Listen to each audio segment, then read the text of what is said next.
the third ever Sims Machinima and Animation Convention, SMAC for short. I'm one of your hosts, Simsberrry, also known as Brie, and I'm joined yet again with Flx Pictures, aka Kyle. I was always taught that good things come in threes, and we probably have the most packed and iconic lineup SMAC has seen thus far. We are so thrilled with the turnout this year, and we hope you're super excited for this weekend of just celebrating Sims Machinima. 3 really is a magic number. So, we have 3 full days of festivities planned, starting off light with panels relating to the musical, comedy, and slice of life genre. Joining us today are 5 director panels, 4 voice actor interviews, and we're kicking it off with an animation panel. So, please welcome to the stage the iconic Simsberrry animator Rascal.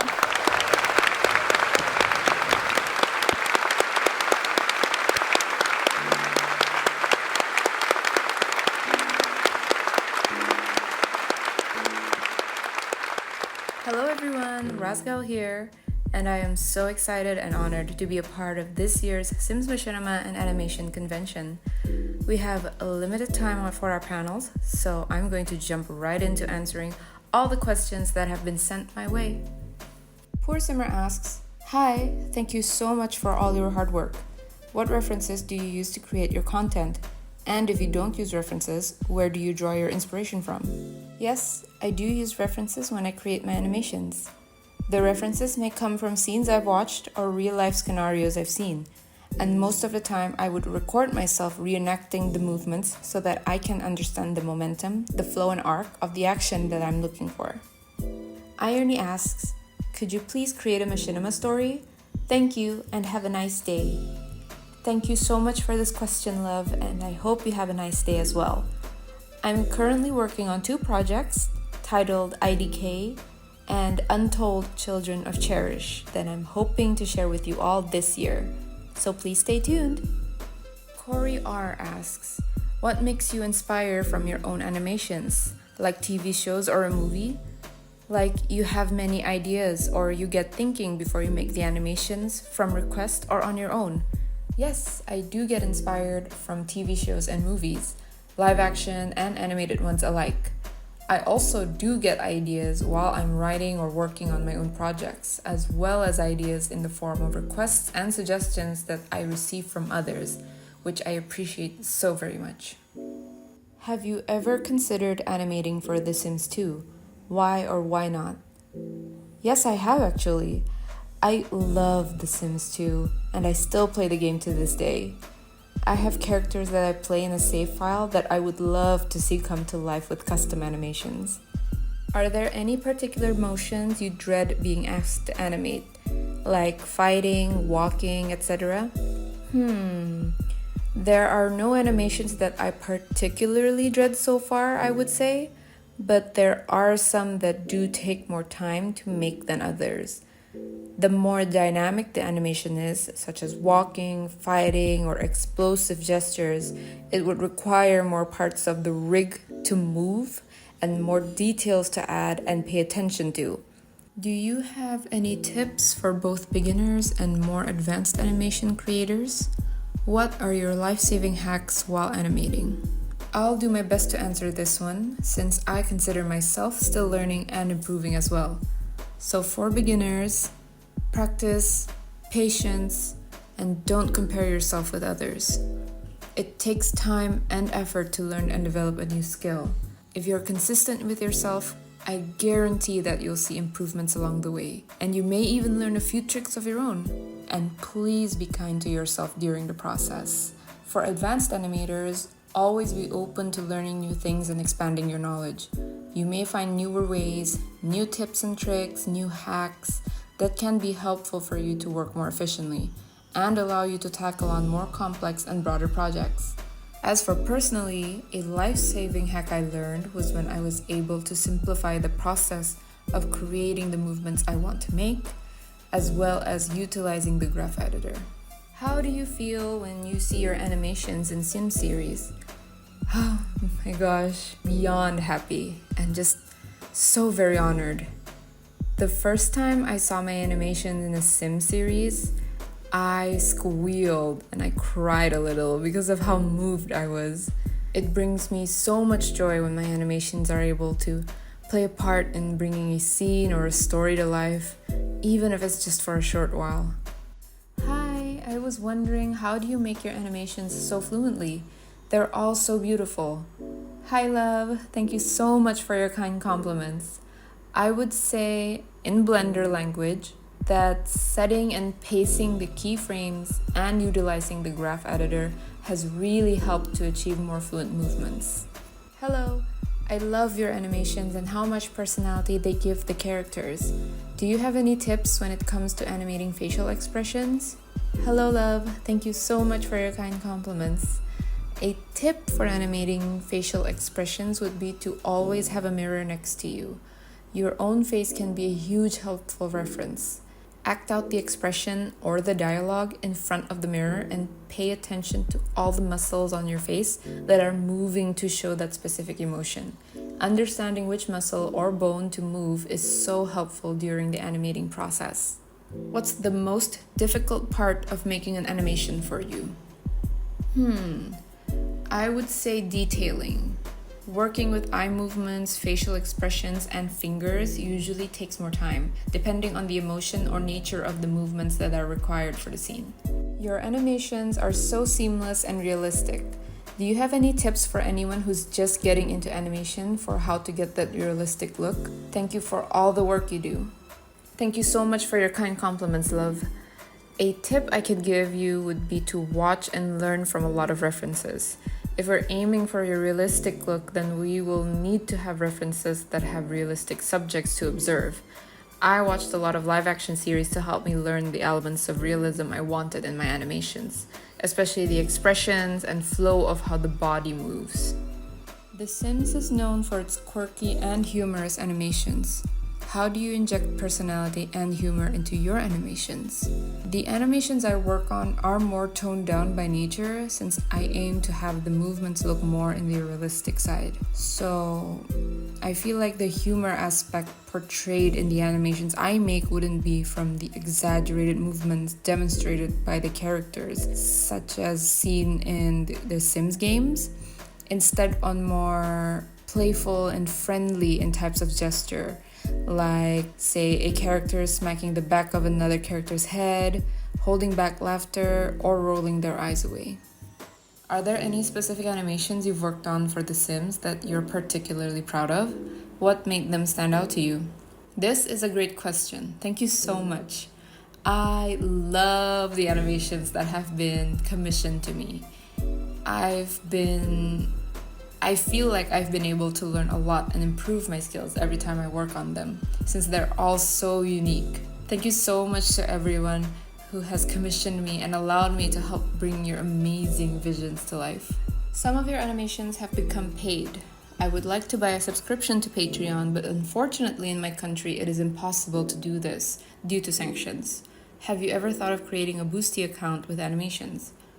I'm so sorry to hear that, love. I've never thought of creating a Boosty account, but if it's able to provide a form of accessibilities to the animations I make, then I'll do my best and see what I can do. Could you create a conversation animation at a bar counter? Ooh.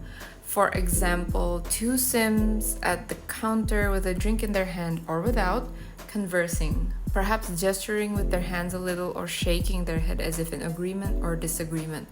Oh my gosh! I love this idea so much. A conversation at a bar sounds really good, actually. Thank you so much for this suggestion. I'll see what I can do. Did you grow up watching animated movies? If so, what were your favorites? Your animations are too smooth. Thank you so much for your kind compliment. Oh my god, yes. I watched a lot of animated movies and series growing up. My favorites, my go-to comforts at the top of my head would be Disney's Robin Hood, The Fantastic Mr. Fox, The Incredibles, and Brave. What are your tips for new animators? The process is so daunting. Yes, I agree, especially if you're just starting out. Take 30 minutes to an hour of your day to practice and learn something new about animating, or something new in Blender. Start by learning to animate very simple movements like waving a hand in greeting, sitting down, standing up, or throwing up a peace sign. I also recommend reading the 12 Principles of Animation to help understand the basics of animations. Do you prefer to make single animations or couple animations? What type of animations are your favorite to work on? I don't particularly favor one over the other more, though single animations are quicker to work with, since I would only need to focus on one rig. My favorite type of animations to work on are friendly and tension animations. And that is all the questions answered. Thank you so much to everyone that has sent over their questions, and to the incredible SMAC team for orchestrating this amazing event. I hope you enjoyed the rest of the show. I'll see you all next time.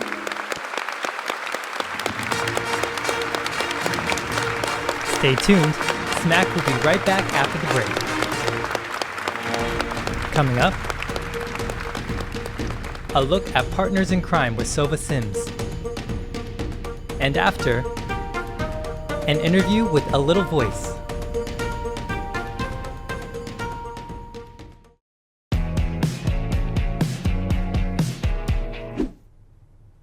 Sweet fuck, Regan.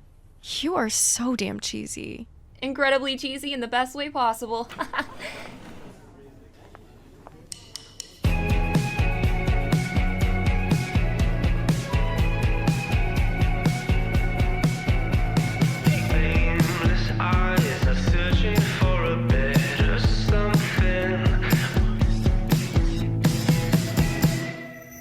Is this the time when we stop hating on Regan? Interesting. There's no way they'd be together when Prez hates Regan to the core of who she is. Where did you take Alyssa? She obviously doesn't care about you. Do not force it. Everyone's pestering me because apparently you considered my favor as a date. So, when's our second date? I swear to God.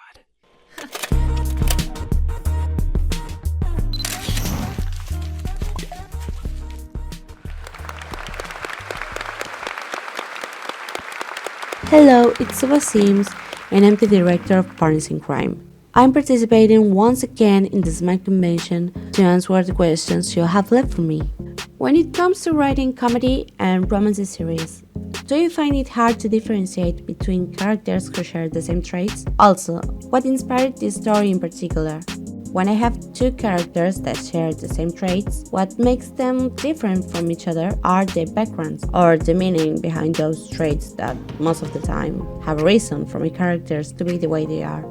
There are a lot of things that inspired me to create Partners in Crime. About the time I was first imagining the story, I remember I was watching a lot of Korean dramas and also a lot of anime. But after working on my other series called Destiny, I wanted to make something more somewhat realistic. What was the journey in creating each character? What inspired you to create this series? What are your future plans for Partners in Crime? For this show in particular, I definitely create characters based on people I know, myself included, but of course some of them are just based on the idea I had for them, which happens for example with Blair or Matthew. Besides anime and Korean dramas, I think life is what inspired me the most. I had these characters I wanted to put in the same project, and that's when Partners in Crime was born. I'm still planning to work on Partners in Crime until I finish it, but I know that it'll take me a while, at least 2 or 3 more years. What were your main inspirations to create Partners in Crime? The main inspiration to create Partners in Crime was to show how having different kind of relationships can help us for the best, but also drown us if we don't know when to cut them. There's this little plot in the project that might not be important right now, but that for me means a lot, and it's the relationship between Mia and her father, which is based on my own relationship with my father and the closure I will have loved to have with him. Your work is phenomenal. I love Partners in Crime so much. Who or what has inspired you to write this series? Can we expect a season 2? To mention a person that inspired me to create the show, I'd like to give a shout out to Mauro, my boyfriend, who always helps me with almost everything. There are some characters that are based on him that are definitely my favorites. For example, Aiden, who's extremely affectionate, and also Lily, who is a really nice friend and will always stay by your side, even when you're pushing her away. And even his annoying side, that it's good at everything he does, and also it's a Leo, inspired me to create Ashton. I've already announced it, but if there's someone that forgot or doesn't know, there's definitely going to be a second season with more characters and some more backgrounds, and also the end of the show. Speaking as a fan of everything you do, what made you move from your previous show Destiny to Partners in Crime? What made you more drawn to this story? I'll be honest, Destiny was really cute, but the scripts were chaotic. I just had the idea of what I wanted to do, but not the actual route to take the story in the direction I was expecting. I was struggling each episode with plot holes and cringe because Destiny was cute but extremely cringe and very childish, but that was the idea, just a cute and short story that became longer and more complicated than I expected, because all I wanted was it to be something like my starting point at the English-speaking Sims community, and then make a real project, but I got too attached to it and I ended up pushing the show until I just couldn't do it anymore. I even have more than a half of what was supposed to be the next episode of Destiny, but I simply couldn't keep working on it. My mind was tired of trying to fix the plot holes, and there was Partners in Crime, an almost completed project with the whole route of the story writing and even full writing characters, or at least most of them. Partners in Crime was also supposed to be shorter than it actually is and is going to be, but then every little thing about the story became important, and even some characters became more relevant than they actually were, and also their backgrounds started to matter more, and I started to love the story to the point it's the only story in my mind. And after making the casting call, choosing the voice actors and having them helping me or motivating me, I just couldn't do anything else but decide to work on it until the very end. What themes or topics are you most passionate about exploring in your work? I'd really love to make a fantasy series, since the first ever project I tried to make with The Sims 4 was a fantasy project. This was before Destiny, but at the moment when I wanted to make the show, I was really a stranger in the community and I had no one to talk about it or to ask about Sim stuff, and once again, I didn't have a script or a route for it, but I'd love to give it a try, not at least a movie or a short series. How do you approach the writing process for a new project? Do you start with an outline or dive right into writing? It always starts with an idea. Sometimes it's just as simple as saying, oh, I want to make a story about this kind of character falling for this kind of character, and stuff like that. Then I start thinking about their personalities, their backgrounds, and the other characters. Most of the time I start writing the scripts for the route. It doesn't need to be linear or something, but I write just what I have in mind. Maybe a scene between two characters or any other kind of scene.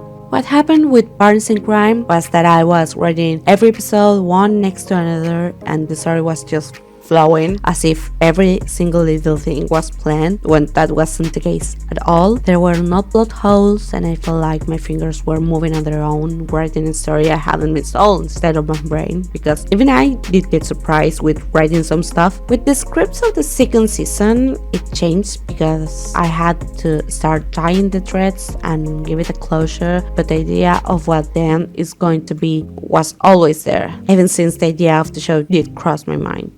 Which character do you relate the most from Partners in Crime? This surprised me, kind of, but I relate with Ashton. But since I don't want to give any spoilers, I'll just go with the next character, just base it on myself, and it's Mia. I won't call her my self-insertion in the series because she's just based on some things I went through in my life and not her entire reality. I think I was even meaner than her at her age, and I was really upset with life about that time. Just like Mia, I was a mess. I did hurt people with my words, no matter who they were, and all I thought was myself and what I considered safe to me when I was indeed just an annoying teenager that knew nothing about life. Now, almost 10 years from that stupid age, I look in the past and think, damn, she needs a slap or two. I'm sure that Mia, 10 years from now on, will think the same. What are your favorite tropes to write?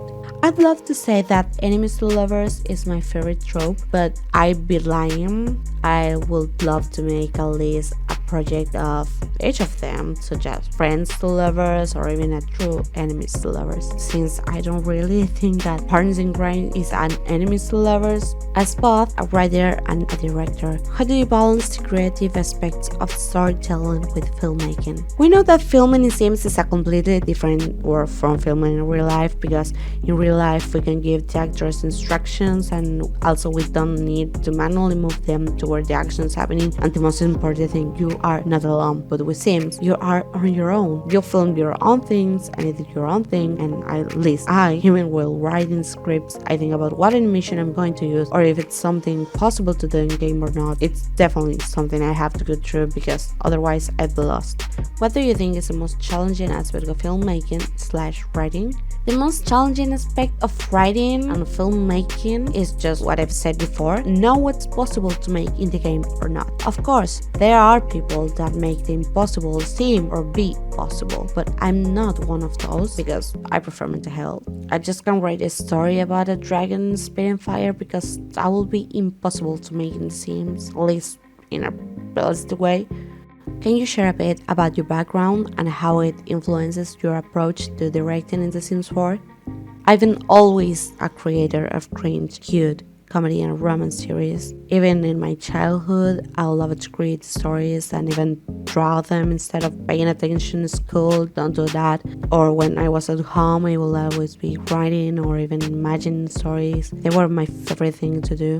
I tried to experience writing and other kind of stuff, but even if it's the darkest thing in the world, I will always add romance or comedy. When I get to know you can make machinimas with The Sims, I wanted to give it a try and made my first series using The Sims 3, but I deleted it because it was bad. Then I gave it some more tries and made a voiceover one, but Sims 3 was always lagging or closing. So in 2020, I tried recording with The Sims 4, and since then, I haven't stopped. Of course, I learned a lot of things while working on Destiny, and now I'm satisfied with my work on Partners in Crime. And that was my panel. See you!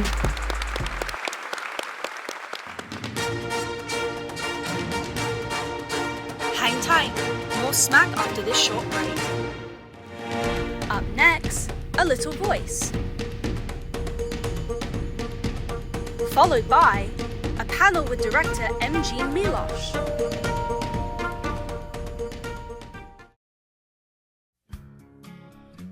To the other kids at Copperdale High School, they were the girls that didn't belong.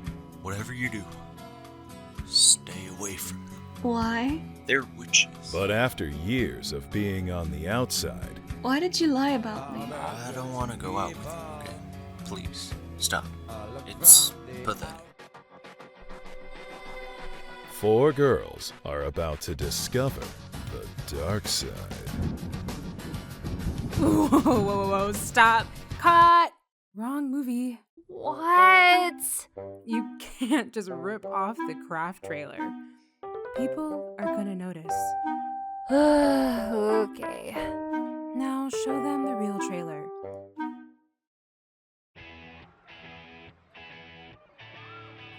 Hi, I'm Anya. No, that's not that's not me. Move along.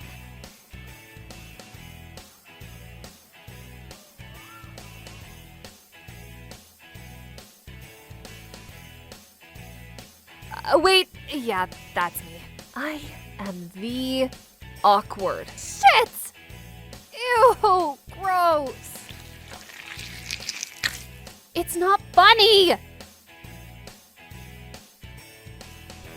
Bet if I was a werewolf, Buffy would have the hots for me. How are we sophomores and still dateless and hopeless? She smothered shit on you?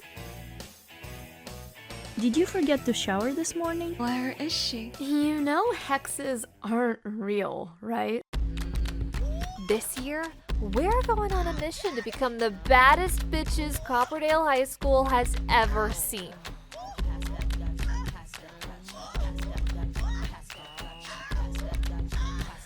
But we have a problem. We're complete dorks. Right at the bottom, in the gutter. We have a long way to go to reach cool status. I mean, look at me. I'm 15 and I still have a major crush on a cartoon character. Too sexy for my shirt. Too sexy for my shirt. So sexy it hurts. We need to surpass my sister, who is one of the most popular girls in school, but she's an evil witch. Oh, why are you such a dork? Oh, God. You're so embarrassing. Grow up, loser. Like a new uniform will fix your level of ugly. Things must work out for me, because fast forward 17 years and I marry who I met in... You're not supposed to give that away. That's the mystery to the story. Oops. That can be edited out, right? Yeah, I am sure Star can do something with it.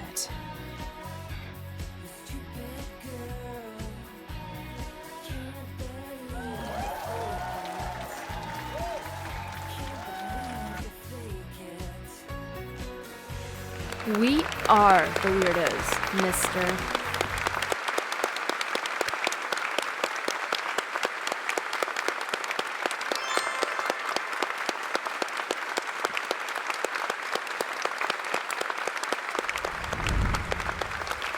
Hey Tashi, welcome to this year's SMAC. How's it going? Hi, I'm doing good. It's so good to be here. How are you? I'm great. I'm so excited that you're in this year's SMAC as a voice actor. So I'm so excited to interview you. Me too. Okay. Oh my god, I'm nervous, but hi. Okay, so I have some questions submitted by your fans today. Are you ready to answer them? Yes, I'm ready. Okay. Give it to me.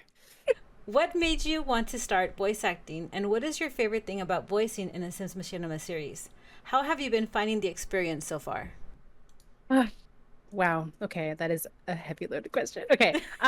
What made me start wanting to voice act? I think I've always been interested in it. I'm Sam, or sorry, X Star Shine X, and QC5 are always like doing voice acting, and I hang out with them all the time. So they've honestly inspired me to kind of just, put my little toe in the voice acting pool. So they're pretty much the few reasons why I started. And I don't know, I just thought it would be fun to do it, like hear my voice come out of a character. Yeah. So that's basically like kind of just the main reasons. And my favorite thing, honestly, my favorite thing is being able to hear my voice, like my voice coming out of a Sims character in a series. Yeah. Where but someone like for example, like I just got casted in Eco's Death AM series. And Eco's been in this community for so long, so it's really cool to be able to be a part of their show, so I'm really excited about that. Also, like Ember Sims, I really look up to her, and so to be able to be one of her main characters in her show is crazy. So just being able to like be like a fangirl but also be part of their show. It's so exciting. I love it. Yeah. And how are I love it. How are you liking it so far? Because I mean, you've been a director for so long, and now being a voice actress. I honestly think it's really, really fun. Like, I'm not here to take, like, it's not going to be like a career of mine. I'm just doing it as like a hobby. So I'm really enjoying the experience, getting to play different characters, getting to just, I don't know, like scream or like yell, like I do in like the Trickster. Like it's just stuff that I would never be able to do if I was just being a director. So the fact that I get to experience that, because I as a director, I hear my own voice actors send me stuff, and I'm like, oh, that's so cool, like getting them to like, I'm so sorry I'm making you scream, but like or like grunt, or like like biting noises or something, so it's cool to be able to see how that would feel on their end. So how do you handle rejection or disappointment in voice acting industry, and what advice would you give others facing similar challenges? Because I think we've all gone through that. Yeah, it is pretty when you apply when you audition for a series, you really hope you get a certain character And whether maybe I don't get that character and I get another character, or I'm just not in the show at all. It is pretty like, it's a little bit disheartening because I'm like, oh, like I thought like, my voice, would have worked, but of course it's not up to me, it's up to the director. So it does like, oh, like that sucks. But, like with anything that you are auditioning for or trying out for, you kind of prepare for it. Like, at least that's what I do. Like, I prepare for rejection. Like, yeah, I get excited, but it's like, but I'm not guaranteed a role, and if I don't get it, maybe they'll come out with another project that I can go for, or maybe there's something else that comes out that I get into. So it's like, I'm like, yeah, okay, I got in it, woohoo, like, so it's like balances itself out a little bit. So to basically answer the question is, I know it doesn't mean like I'm a bad voice actress. It just, to me, it means my voice didn't fit the character and someone else's did, and that's fine, How do you feel about replacing an old character's voice actor in the event that the old voice actor is recasted for any reason? How do you prepare for a role like that? I'm sure this question is referring to me replacing Raja's voice actress in Ward University. And I mean, how do I prepare for like that? I don't. So many episodes have come out, and for me, I'm not trying to like replace what the voice actress already did. They already kind of made their mark, and I don't want to be there to be like, not trying to erase what they did. I just, want to be able to step in their shoes basically, and hopefully like I can help, carry that torch on, through the series. What I do is like, I've watched, a few the Ward Universities with the voice actress in it. And I just basically, I don't know, like a study. I don't know how to like describe it. Like I listen to their tone and how they did it. To their tone and how they interact. with the other characters. And I mean, I don't feel any like particular way about it. I just think it's really cool that I get this opportunity to step into their shoes and take over. And hopefully I, if they continue watching, hopefully I do them proud, and I hope I do, Simber Boy proud. Like, I just hope the fans are proud, and I don't disappoint, so yeah.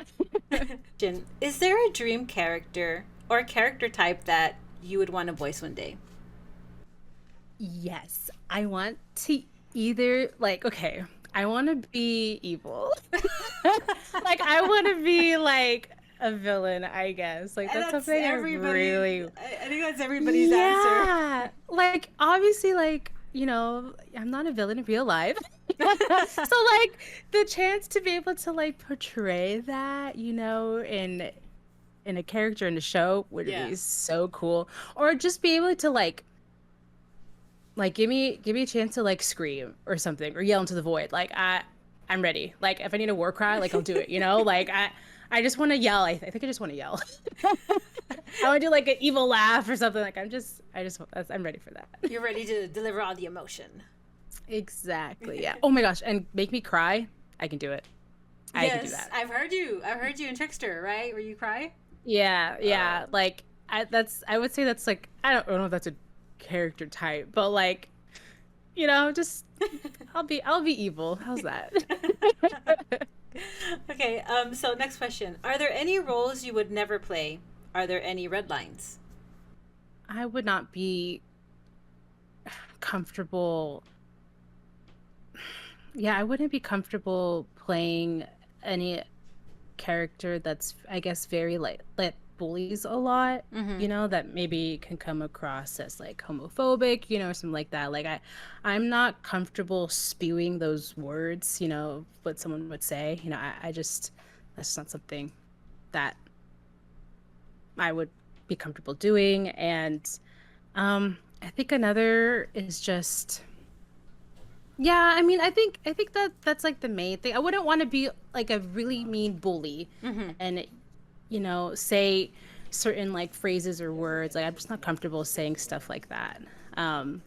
But I think that's the only thing I could think of right now is, I don't know.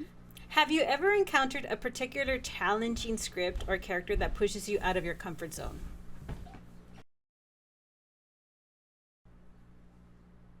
You know, okay, I would say, and this is, so I would say the role that comes to mind is May from The Trickster.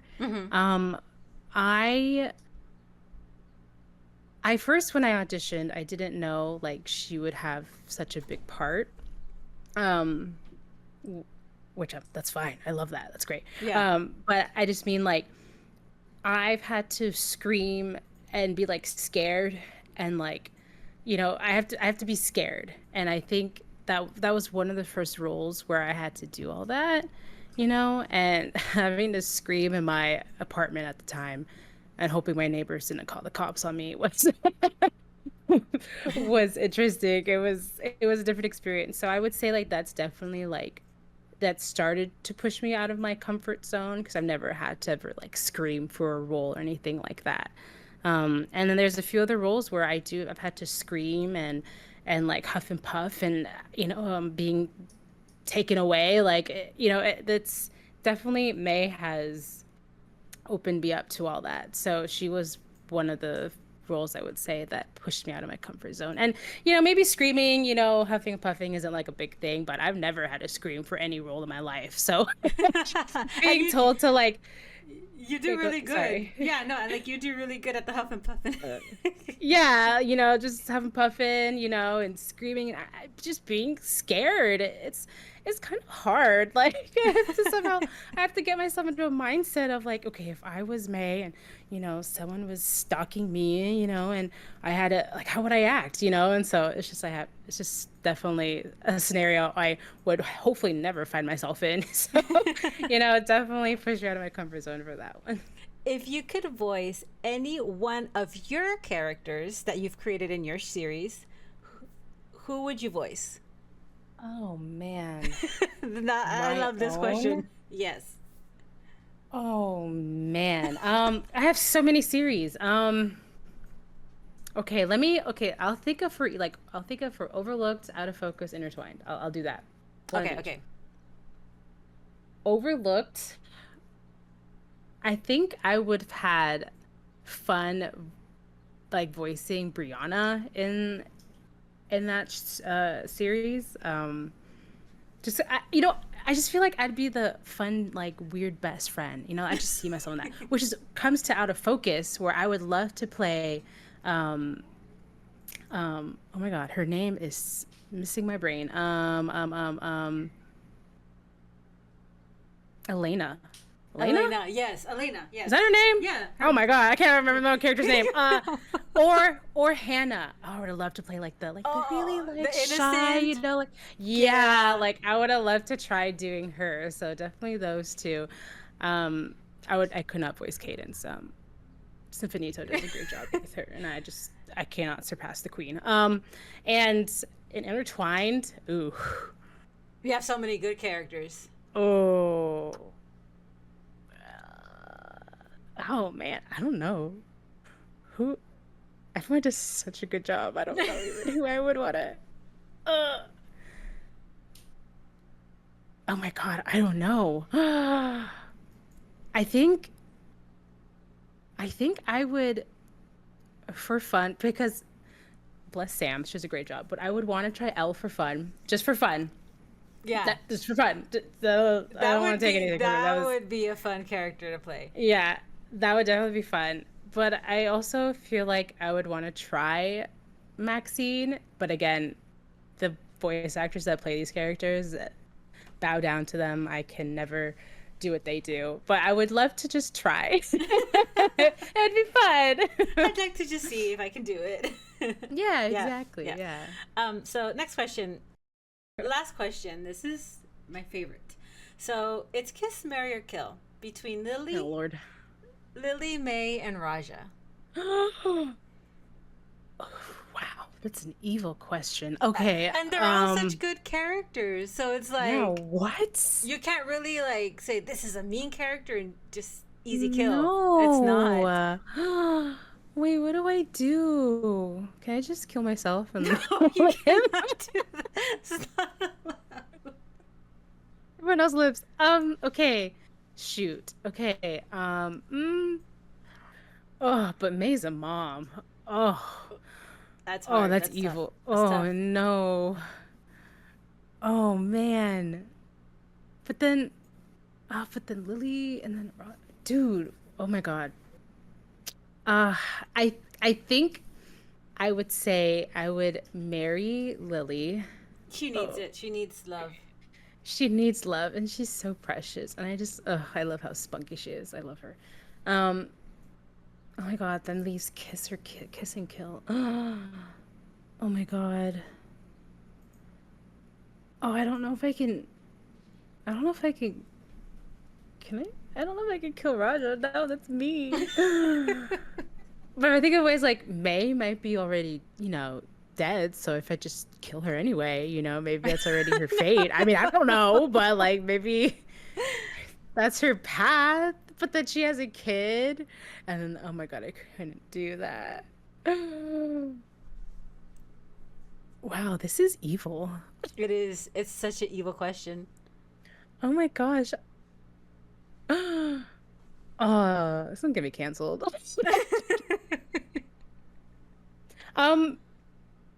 Okay, oh my god. Okay, I'm gonna kiss Raja and kill May. Oh, cancel. It's over for me. It's okay. I married Lily, so I'll get the kid. I'll get him, and he'll be okay. It's fine. And you adopt the kid. Good. Easy. Yeah. I'll adopt. It's fine. I'll adopt. Yeah. Oh my god. Well, whoever thought of this question, we need to talk. Just DM me, and we'll have a conversation. Yeah, we'll talk. I'm pretty sure they will DM you after this. Oh my god. Okay. I can't. Oh. Well, those are all the questions I have for you today, Tashi. Thank you so much for joining us in this year's SMAC. Yes. Thank you. I'm so, I don't know, after that last question, I don't know if I'm going to come back. That was rough. But thank you for having me. It was super fun. Yeah, thank you. Don't move. SMAC will be right back after the break. Coming up, a sneak peek at Move On with MG Milosh. And after, an interview with CC5.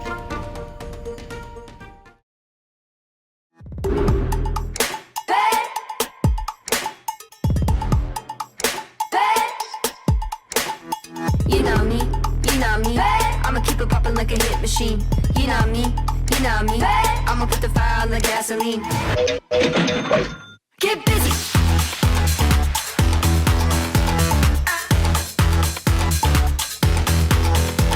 Get busy. Woo.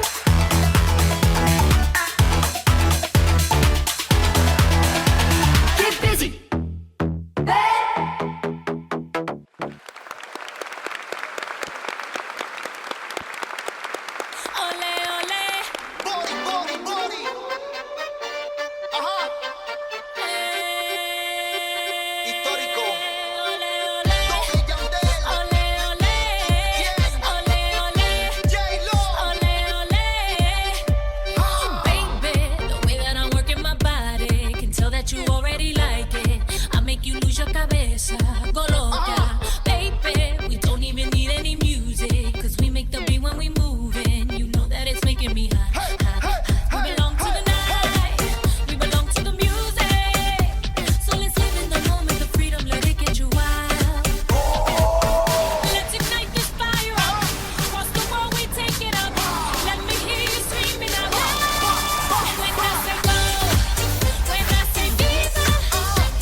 Hi everyone, this is MG Milosh, your favorite director's favorite director. Okay, I'm just kidding, but I'm having a good time here on SMAC and I love it. I'm happy to be here again after last year. I loved it last year. It was my first time here on SMAC and I enjoyed myself a lot. So here I am back. This time I'm gonna talk about Move On, my upcoming project. You guys asked me a lot of questions and I'll try to answer all of them. So yeah, without further ado, let's go. The first question is how did you get the idea for Move On and what inspired the story for Move On? I think you all guessed right that the inspiration was the video game Just Dance. Are we surprised? No. Also, another inspiration was that one YouTube short with a plus-size dancer, and the text said everyone told her she wouldn't have made it, and she slayed. And she slayed indeed. And she was also the inspiration for the main character. Are there any other inspirations besides Just Dance behind this project? Well, yeah, Dance Central, next. Just Dance is your initial inspiration behind this project and you're a big fan of the franchise. How did you translate your passion for the game into a Sims show? What was the process? Basically, I think it's the Just Dance itself, because Just Dance has lore. Yeah, I know, Just Dance has lore, unbelievable. And I really like how they create stories with a dance. It's just incredible. I wanna try it so bad, and that's what Move On is for. Okay, are there any directors who inspired you? I think there's one, because Move On feels a little like some kind of comeback to my previous projects, which were music videos, dance videos, kinda Machinimas, and I think Mayboy 1991 is a big inspiration for this project because I really loved his music videos with dances, and I did learn how to match the different Sims dances with each other thanks to his videos. Next question, what is your favorite character from this series so far? Whoa, there's a lot of them because this series has a lot of characters. Wow, I'm doing it again after Quest, lol. But I think there's one character that I really liked and I can't wait to tell their story, which is Aubrey. Aubrey is a non-binary character. This is the first time I created a non-binary character. I never did this and I wanna try. I love the story I created for this character so far. I don't wanna tell anything because, no, not yet, but I really like it. I wanna make them my favorite character in this series ever. Next question. We've all been holding our breath for Move On ever since last year's announcement. What makes you the most excited about this series? And it looks so different from your previous projects. How are you tackling this change? And what are you most excited about when it comes to working on Move On as opposed to your previous project? Absolutely, Move On is completely different from Quest and the Trickster. I think I just needed a break from this type of genre, which is thriller, crime, blah blah blah. Yeah, and I just wanted to try something lighter. As I said, Move On is gonna feel like going back to my past projects, which were music videos. And with Move On, I think the biggest example would be #work, because this is exactly what I imagine Move On to be, which is just dance performances, performing on stage, maybe not necessarily singing, but dancing. It's gonna be all about dancing, and I'm so excited to try and match everything together, and apparently cry if it's gonna be so hard. Okay, next. What do you think will be most challenging? And I know you've just started creating this series, but have you encountered any difficulties or challenges along the way? How did you overcome them? For now, the biggest challenge is writing the script, of course. But also, and it's just my thing, because I decided to make my life more difficult, because why not? I wanna name episodes after a song that is important in this episode. So for example, I think, okay, it's a little spoiler right here. Episode 1 is called Rather Be, and the main song for this episode is Rather Be by Clean Bandit featuring Jess Glynn. And of course the other difficult part is gonna be the synchronization of the dances. Next. How did you decide on the overall storyline of the series? For now, I know the beginning and the end. I have also written episode 1, and the rest is still unknown or unsure. What I try to do is include how I feel about dancing, how I see other people feel about dancing, some cliches about dancing, and that's what I wanna do. I wanna make Move On feel like everyone will find themselves in the series. And next, this series is very different than The Trickster. Did you find it challenging transitioning between genres? The Trickster and Quest as well are thrillers, crime stories a little, and they take inspiration from these genres. But as I said, I kinda needed a break, so that's what Move On is for. This is a completely different genre, and it's a little kind of a refresh for me. And as well, it's a comeback from my previous projects that I did before Quest and The Trickster. Next. I admire your ability to manage multiple projects efficiently. What's your secret? Do you have any tips on motivation and organization when it comes to making machinimas? I don't think I'm the best example. You should see my huge folder with ideas. I'm sure you don't want to see it. It's a mess. Actually, what I do is I work only on one project at a time. Okay, when I did After Quest, I also worked on The Trickster, but it's a different example, I think. The Trickster is a voice-over project, so when I sent everything to my voice actors, I could start working on After Quest, which is a subtitle project. But of course, it's different for everyone, and you should just figure it out yourself, if you feel comfortable with it or not. Next, building sets and designing environments can be time-consuming. Can you share any tips or tricks for creating visually appealing scenes within The Sims 4? Honestly, I'm not a great example, because I hate building, actually. I just look for buildings in the gallery. I don't feel like a builder. I don't feel like I wanna build. And also, Simsberrry said you need to just add stuff. And when you think you've added everything, just add more. And I think this is a great tip. And the final question, what advice would you give someone just starting to create a content with The Sims 4? I think it's the same with every other content, which is just start. Don't worry about the performance of your videos. There will always be people who will enjoy your content. It might take them some time to find you, but you can share. Other people can share it as well. If you have no idea what to create, just think about one thing and then another one, and maybe try to connect the dots, turn it into something. For example, with the creation of Move On, I connected my love for Sims and for Just Dance and just mashed it together. And I think it's a gorgeous example and a gorgeous way to end my panel. Just don't give up, try everything. Try everything! Yeah, I think that's all. Thank you so much for listening. I really enjoyed answering your questions, and I'm so excited to work on Move On so much. I can't wait, but it's gonna take some time before you see anything from it. I hope you also enjoyed that little performance moment at the beginning. Thank you so much, and enjoy the rest of the event because it's slaying! Bye!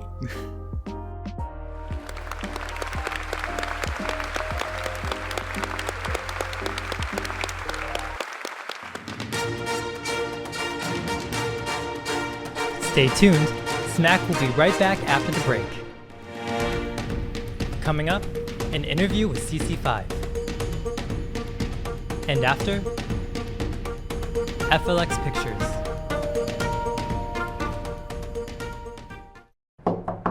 Oh, Dolores. Call me that again and I'll replace your cerebral spinal fluid with buffalo wing sauce.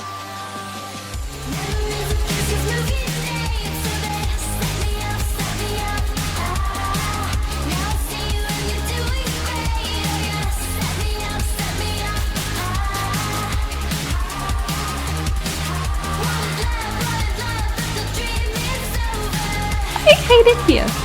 I absolutely hate it here.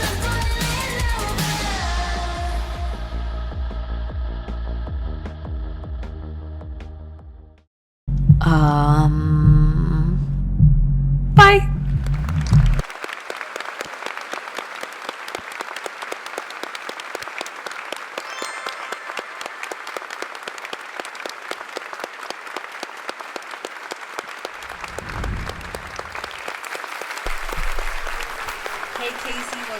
again, your third time this year on SMAC.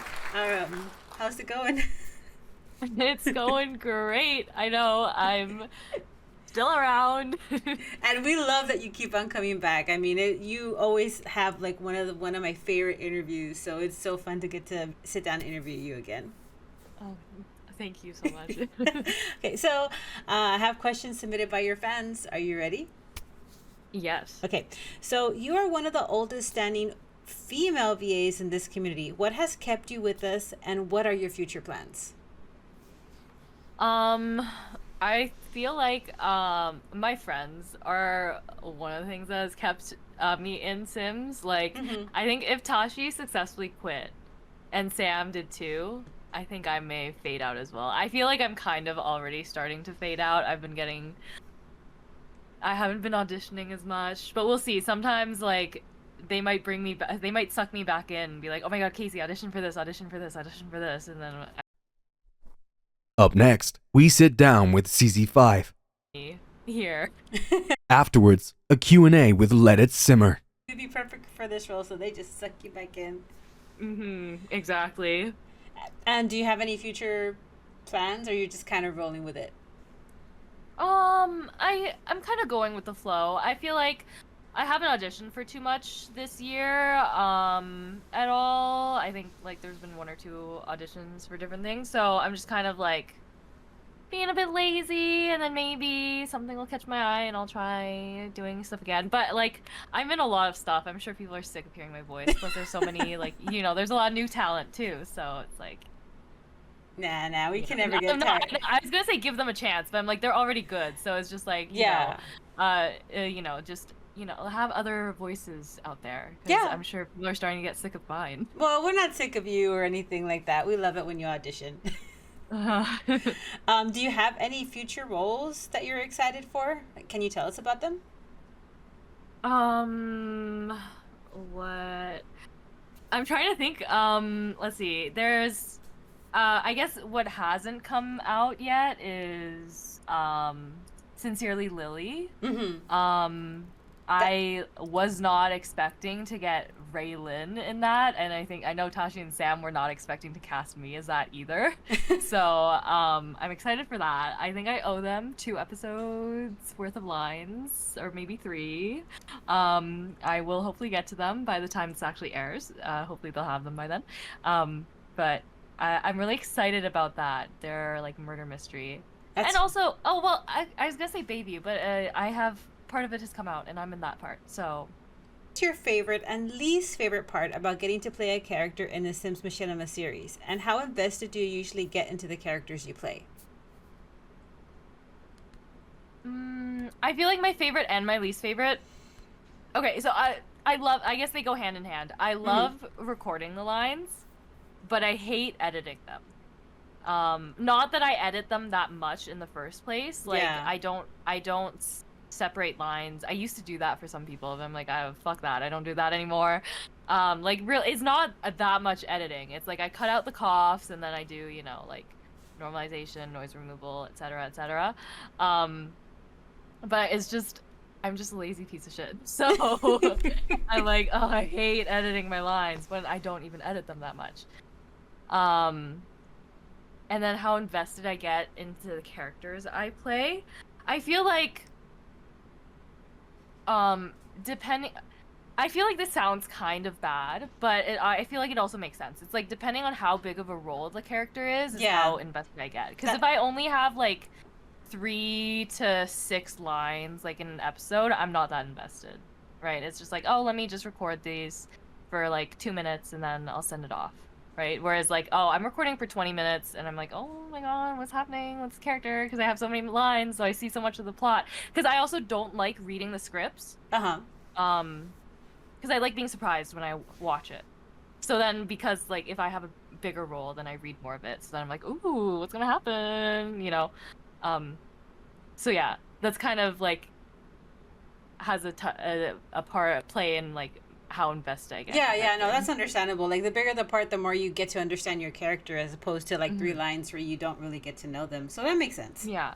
And it's like, I love to be extras for people, because that's like, oh, sweet, that's like less than 3 minutes of recording, so I'll do that for you. And then, you know, I get to annoy more people with my voice, being in more stuff. But, you know, it's just, you know, just like, you know, not too many lines, so it's just like, oh, I can't wait to watch it, but, you know, I'm not that invested in the character. Yeah. That makes sense. It sticks. So next question. You are one of the OGs and have a long resume of roles that you have gotten over the last few years. Are there any roles that if you had the chance, you would like the opportunity to voice again? Oh man, I feel like anything I did really early on, back in like 2012, I feel like they're probably like been removed off of YouTube and stuff. But it's like, oh, I would love a chance to redo those lines. Yeah. I think Emily in Overlooked, I love her. Tashi's gonna hate hearing this part, but I would like to also get a chance to re-record those lines in a way, because like I guess I did those when I was 16, 17, or 18, like what I think around that time. I think so. It'd be like, it would be really nice to like get a chance to redo them. Especially because I'm like, I feel like, you know, the quality's better, the acting's better, you know, so it'd be like nice. She just might need to just re-upload them and everything. Yeah, exactly. And then I don't know, there's a lot. I feel like anything that was kind of like pre-2020, I would love a chance to just like redo, because I feel like I've improved more since then and the quality's gotten better. Like even Spotlight, I think that finished maybe in 2020 or something. I don't remember now. But I'm like, you know, that'd be great. Raise On, if Corny Mio ever comes back, I would love, because I feel like I never get to do that deep voice that I get to do with Rain, so I'm like, oh, that would be so fun to do. Even I'm brain Knopsia effect.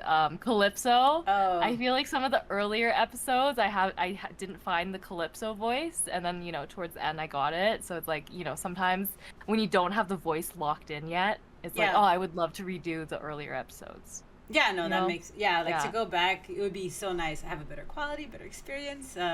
Yeah. But it's good to look back. Also, yeah. Oh, sorry. Yeah, because I also think my Emily voice changes within the first few episodes too. It wasn't locked in, and then like I can still get into Emily voice now, because I just have to go, Aiden.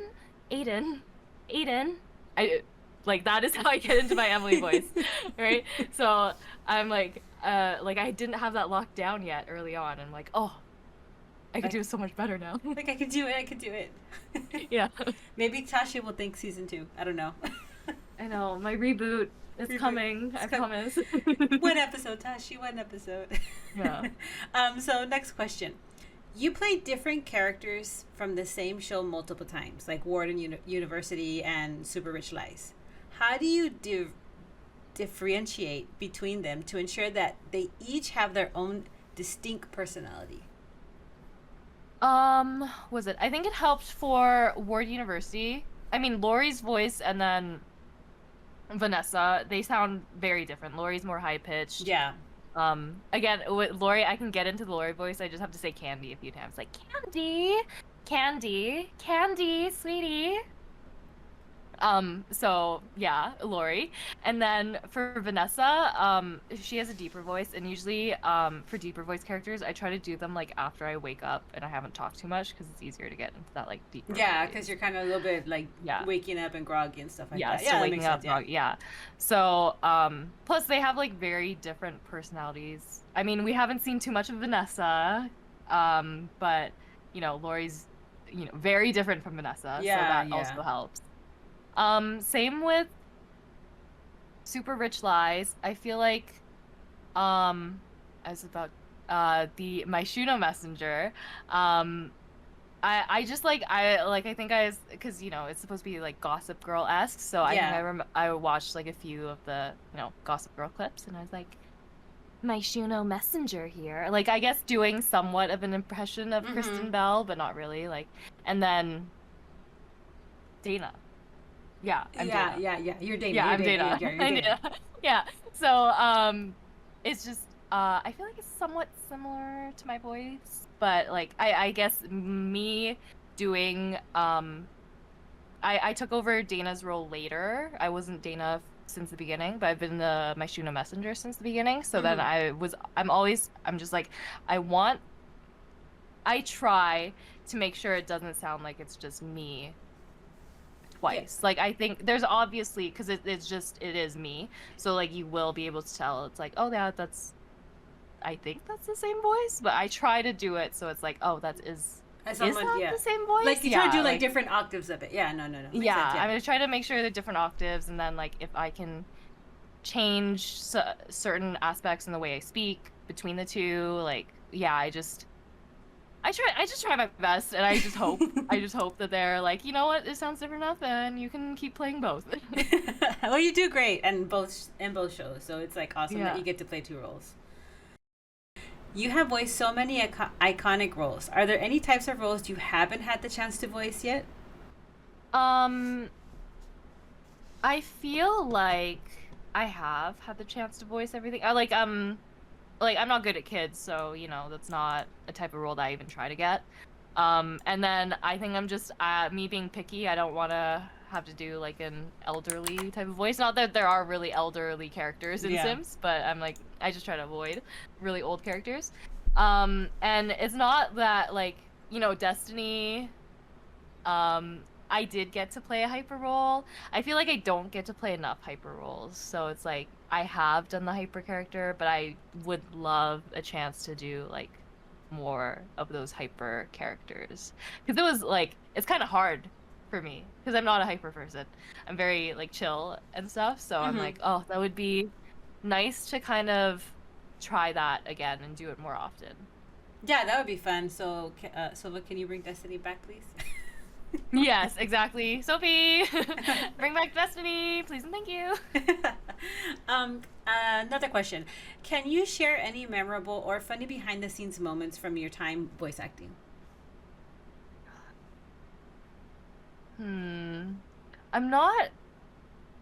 I have the memory of a goldfish, so I can't think of any really right now. All I know is like usually I think when I was younger I would make a bigger deal of bloopers. But also I feel like when I was younger more people did like those little blooper reels, so I feel like I exaggerated like my mistakes when I made them, because then I'd be like, oh, that can go in the blooper reel that they'll make. But I feel like that's not as much of a thing now. So then, like, usually when I mess up, like, I'm like, you know, that is so blah, blah, blah, blah. And then I just restart. Like, that's just all I do now. I am sure there's, like, some super memorable and funny stuff, but, like, my memory is terrible. So... Yeah, no Can't worries. name them. Yeah, I think some of us don't want people to know our funny little behind mess-up moments. Oh wait, I'm sure. I guess, not too TMI. I'm sure I've ripped like a massive fart while I was voice acting, and I've just cut it. But I'm like, you know what? I think that's probably happened. But I'm like, I'm not sharing that. I'm not sharing my farts with the director. That's too funny. Oh my god. Next question. How do you stay versatile and adapt to different styles of genres or voice acting? From dramatic to comical to action-packed. I try to kind of, I guess depending on what it is I'm recording as well. I try to get in the zone. So like when I'm recording for Ward University, I have a completely different thinking than when I'm like recording for Trickster. Or when I'm recording for, I guess Trickster and Sincerely Lily would be like somewhat similar, but like then for Sincerely Lily I'm a teenager and not like a detective, and then you know, Super Rich Lies I'm like, you know, that's like, so I try to have a completely different mindset when I'm recording, and then sometimes like, you know, I try to, if I know like I have to record something sad or whatever, I try to like, I'm like, you know, I guess I kind of try also kind of do that earlier in the morning when I haven't interacted with people. Yeah. And stuff, because I feel like, you know, if I interact too much with people, then I'm like, oh no, I'm kind of happy today, and I'm like, oh, that doesn't work out for the mood I need to be in for this, you know, script. So I guess, yeah, it's kind of like I just try to get into that headspace. Yeah, no, that makes sense. Go from there. Yeah. Yeah, that totally makes sense because you really got to get in the zone so that way you can feel what the characters kind of similar with the characters feeling. Yeah. Next and final question. So it's kiss, marry, kill between Lori, Dana, and Allison. Oh man. Pick carefully. Oh no. Okay. I don't want to kill Lori. Lori's my baby. So Lori's not getting killed. I just gotta decide if I want to kiss or marry her. Dana. Oh. Well, isn't she kind of dead in a way? Guess. No, don't you dare say that. Don't you dare. I don't want her. I don't want to be the one to kill her. Let's see what else. Allison. Oh my god, this is so hard. Okay, I know I'm not killing Lori. Who am I killing? What am I? Got two left. One of us gotta die. I know. Okay, wait, no. So if who do I want to marry actually? Do I want to spend?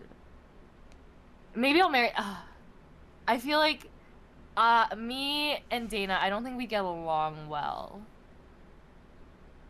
And then I also don't think I want to be married to Lori. So I think I might be marrying Allison, because I'm like, you know, she's a cop. She's not really annoying, you know. But you'd be safe too, you know. Yeah, hopefully she'd be able to protect me. I'm just like, I don't think our personalities would clash that much. So I think I would marry Allison, since I probably gotta, you know, spend the rest of my life with her. Yeah. So then I said I don't want to kill Lori, so I guess I'm kissing Lori, then I'm killing Dana. No. We now know who did it, Anne. Oh no, it wasn't me. Well, those are all the questions I have today. Thank you, Casey, for joining us another year on SMAC. It was such a awesome time to sit down with you. It was great sitting down with you again for the third time, Penny. I hope there's so many exciting panels to come. There will be, and we're hopefully I'm excited hopefully to hear you in more projects or new projects in the future. So yes, we shall see, maybe, if I don't get lazy. Stay tuned. SMAC will be right back after the break. Coming up, Flx Pictures. And after, Let It Simmer.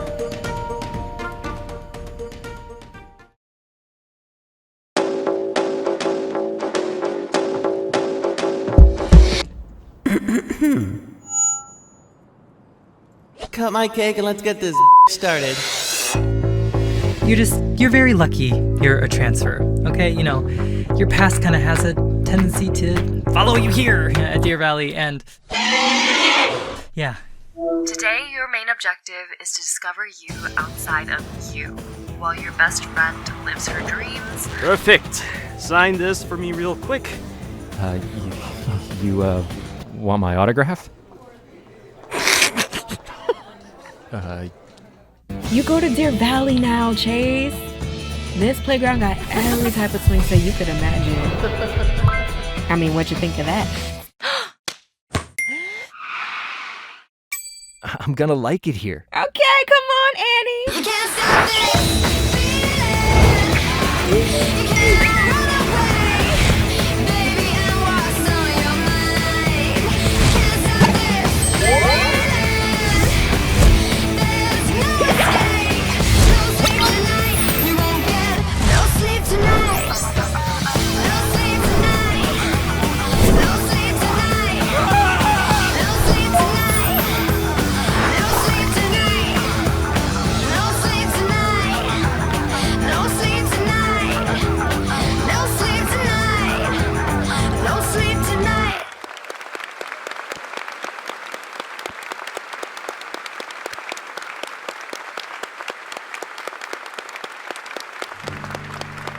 Hello, everyone! Okay, honestly, I am just so excited to be here. The lineup for this year is just insane, so thank you to all the creators, the voice actors, and of course my fellow SMAC team members for another great year. If you don't know me, my name is Kyle, or Flx Pictures, and I create stories with The Sims 2. And if you do know me, you'll know that this project of mine has been quite the you'll know that I said the same thing 2 years ago at my first panel.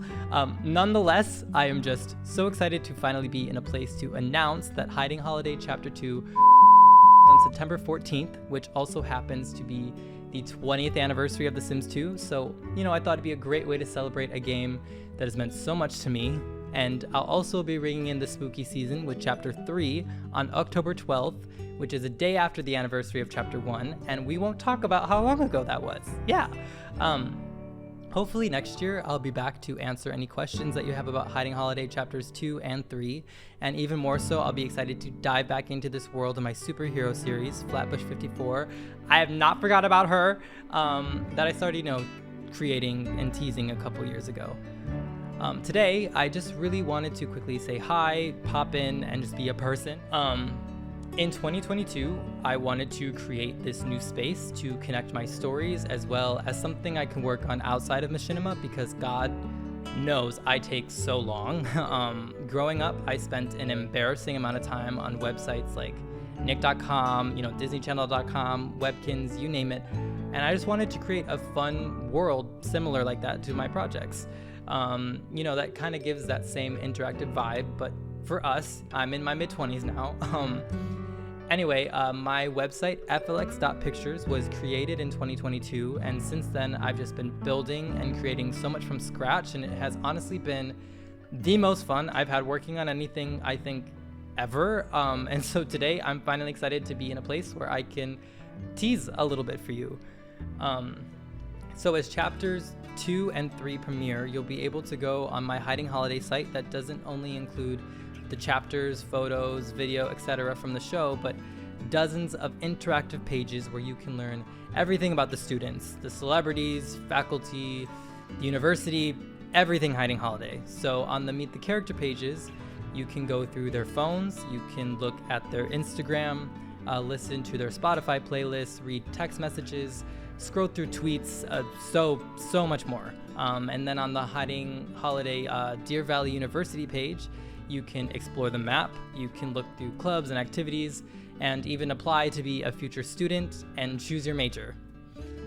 So this is just the beginnings of what I cannot wait to build on, and there is so much more that will be ready for you to check out when the chapters premiere. Walt Disney had this quote that was like, Disneyland will never be completed. It's going to continue to grow as long as there's imagination in this world. And I really feel the same about the growth of this site. And it's scary, but I'm finally excited to just share this world with you all. So thank you so much for taking the time to hear me yap for the 10,000th time, and I hope you'll join me for the return of Hiding Holiday in a couple weeks on September 14th.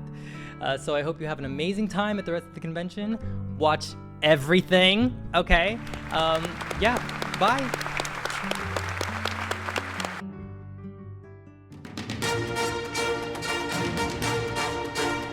Stay tuned. SMAC will be right back after the break. On deck, Let It Simmer's panel. Followed by a conversation with NVCN for Sims.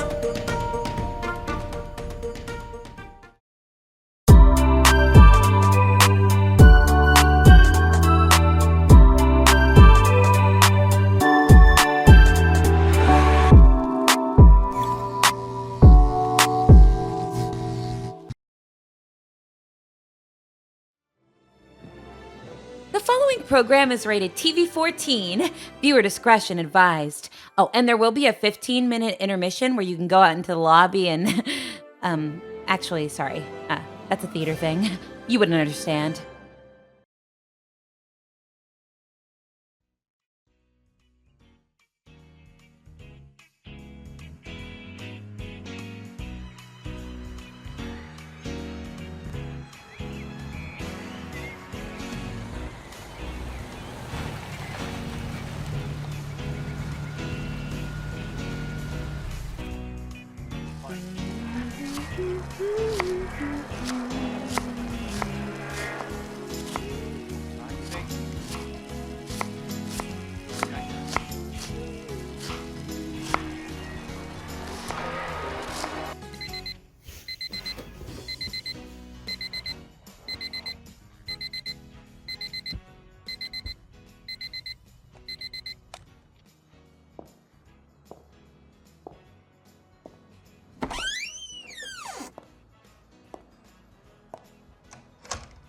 Rise and shine. Cat, I have an alarm clock set for a reason.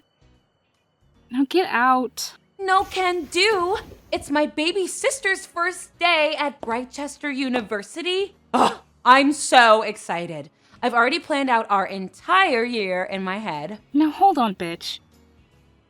You're planning my year? Yes. If not me, then who? Me? If it were up to you, you wouldn't even be going. I sure the hell wouldn't. And I'm still pissed you found that acceptance letter before I could even burn it. Imagine burning the acceptance letter to the college of your dreams. Was the college of my dreams. And I know, deep down, it still is. What I know is that if you would have kept your mouth shut about this to Mom, then I would have been starting fresh at Newcrest Community College. And living that would have been a dreary existence. Maybe I want dreary. No phones. Girl, this is the 21st century. No radio. Wait a minute. Just a large, majestic bird with whom you'll share your feelings. Bitch. No, you are not quoting the victorious bird scene. And you would have thought back on the metaphorical conversation we would have had in that timeline of events, and I would have said, Sister, you can soar miles away from this place, yet you stay. Why? I swear to God, if you don't stop this stupid shit, I'm gonna get violent. Fine, but you get my point. Look, I know how you feel about the whole situation, but don't worry. I'm gonna remind you why this was even our dream in the first place. Why this was your dream. And how exactly are you gonna do that? Well, I'm glad you asked. What are you doing? I'm reminding you that this is going to be a good day. It's a day you've dreamed about since you could dream. And what does every good day start with? A shower and breakfast? No, silly. A good morning. Wait, you are not about to. Whoa, woke up today knowing that you would feel dismay. Oh, you don't say.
Hey there, fellow simmers!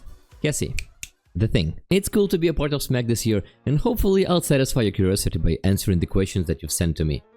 You may have seen my musical videos like Die Die Donnie and Machinima's Grasp, and currently I'm working on my valedictorian short film about the Pleasant Sisters. Well, let's get to those questions then, shall we? Can you do me a favor and read the questions for me? Yes.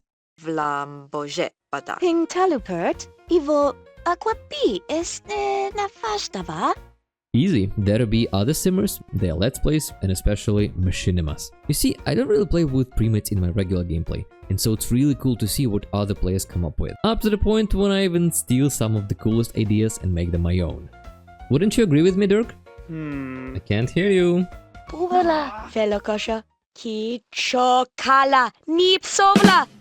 Manny Krambig, Winco Pinishnar, I've Nashta. Well, without spoiling too much, the crew here is in one band called Gessie and the Band. Dustin's mom is a white trash crackhead with alcohol problem, and Dirk's father has an unhealthy obsession with Cassandra. And as for Dirk's mom, well, let's just say that she fell victim to a very specific kind of insanity.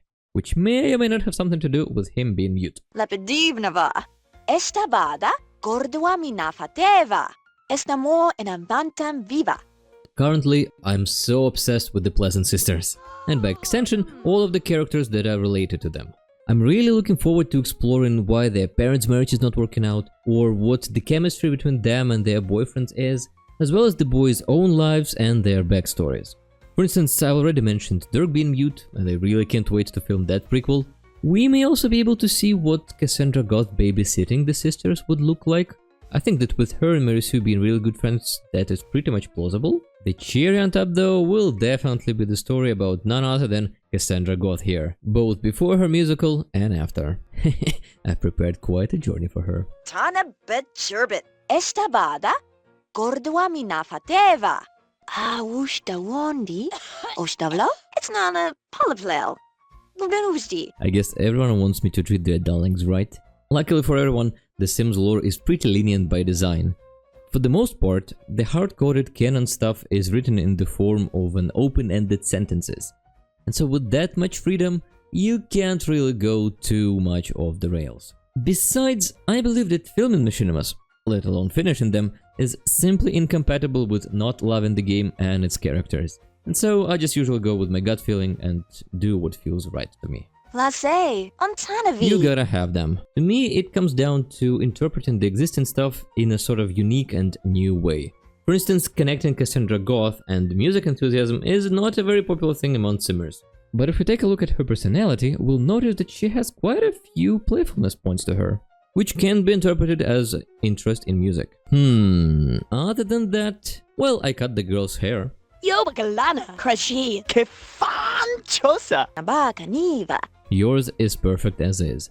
Welcome, Bakuvma. Aisnaba.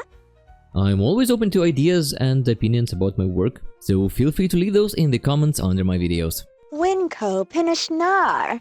I've like a. I don't. Balance is overrated. Mortigla. Longa Steve. Is that guna vlagi? While I'm definitely not an expert on adapting stuff, still, over the time, I have developed my take on this. You know what? Let me quote one of my favorite bands on this. Lil, can you help me with this? Bonashid, Otosnivaste. Oh, give the girl a chance.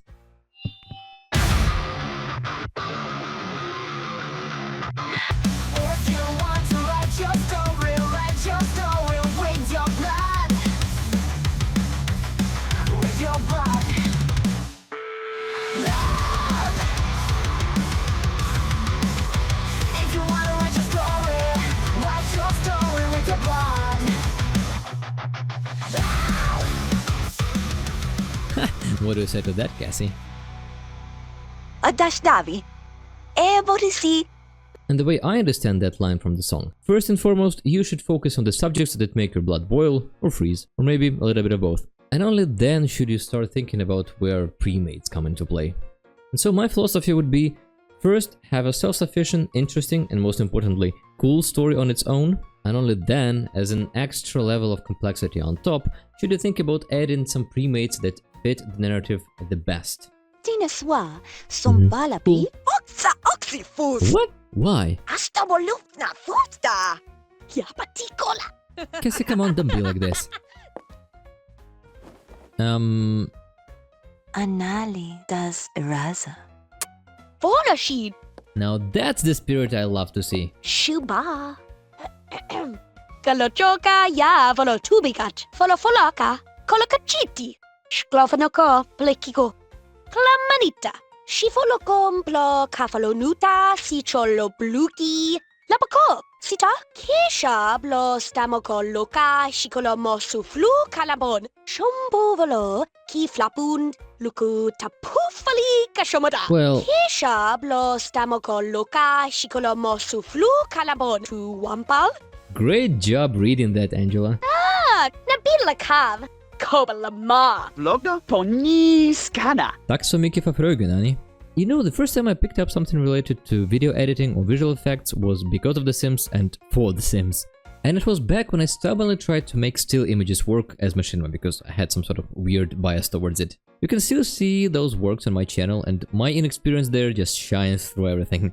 And working with still images kinda got me used to Liberty, because you don't have to concern about animation duration, you can pause it anytime, you can freeze your sims, and so I just stopped taking a no as the answer whenever a crazy idea came into my mind. Once I started doing full-fledged machinimas, I just had to learn Premiere Pro and After Effects on, a more advanced level, though I still consider myself very much a noob, and I really wish that more machinima creators would do some sort of, behind-the-scenes sort of videos, from which all of us could learn. Dana vevasta. Sham! Morpila katu. Ugala pitazzi. Gorbalot chavala. Titas psakova. I'm an outliner wannabe, and I usually have the full story, at least, a rough draft of it in my head from early on. I usually start from the end, and then I kinda backtrack to, what sort of actions had to lead to that conclusion. However, when it comes to shooting the scenes, I improvise a lot, like I don't do storyboards for instance. We still get the same story, just that the ways we get there can be very surprising.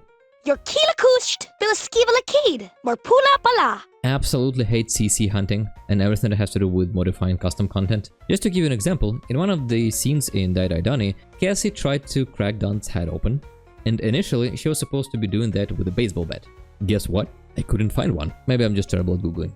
Another example would be the glasses that Gessie is wearing. Those would clash with the mic in her hand, and so I had to distract myself from filming the machinima and learn how you can separate those accessories onto separate layers. It's a very cool thing to know now, but back then, oh, how frustrating it was. As for my favorites, I absolutely adore doing sound design. Not only because it means that I'm getting closer to finishing the actual piece, but also because it's kind of underrated within the machinima community, and there's just something mesmerizing when you put all the sound effects together and the footage just becomes alive. Ooh, and I also have a little guilty pleasure of mine, animating throwing objects. Lil, a little demonstration please? New lar! Course do!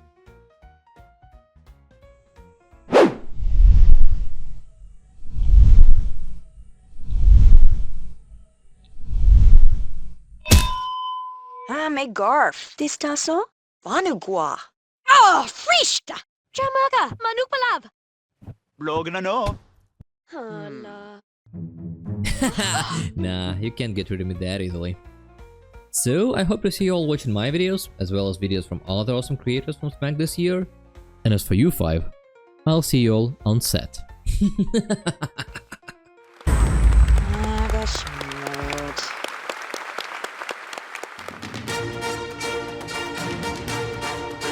Hang tight. More SMAC after this short break. Up next, NVCN4Sims Tells All. Continued by Serendipitia's Director Panel.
Hey Taylor, welcome to this year's SMAC. How's it going?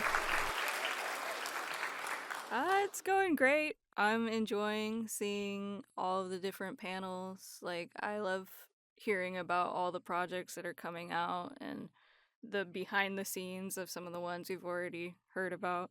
It's nice. Yeah, it's really good to see all these creators and voice actors come together. So I got some questions submitted by your fans. Are you ready to answer them? Yes. I think so. No, you'll be fine. You'll be fine.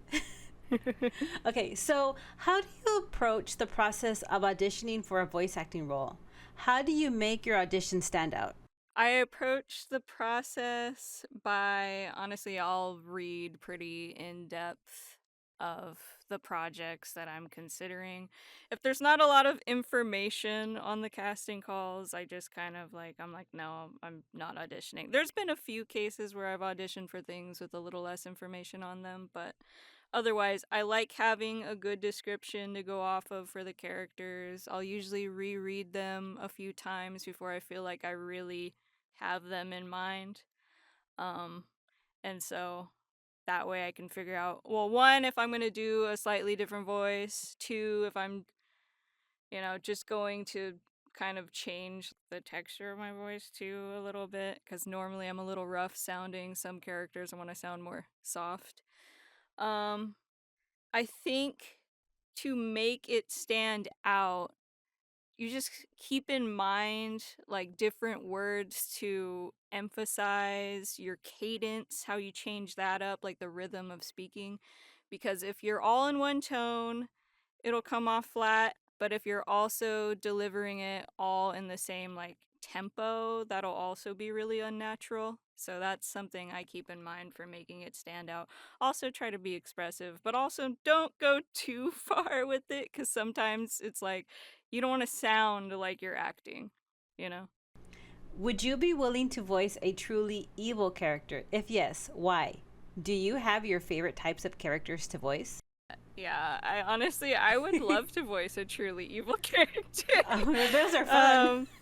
Yeah, like, honestly, I mean, like, but when I think of, like, truly evil, I think of, like, the kind you can't really romanticize. Like, if you did it, you would seem delusional, because it's like, oh, people will be like, oh, well, they have a little side of, like, sweetness to them. Like, maybe I could, like, bring that out. I'm like, no, I want to play a truly evil character where, like, all the things my character is doing are only fun for my character and nobody else.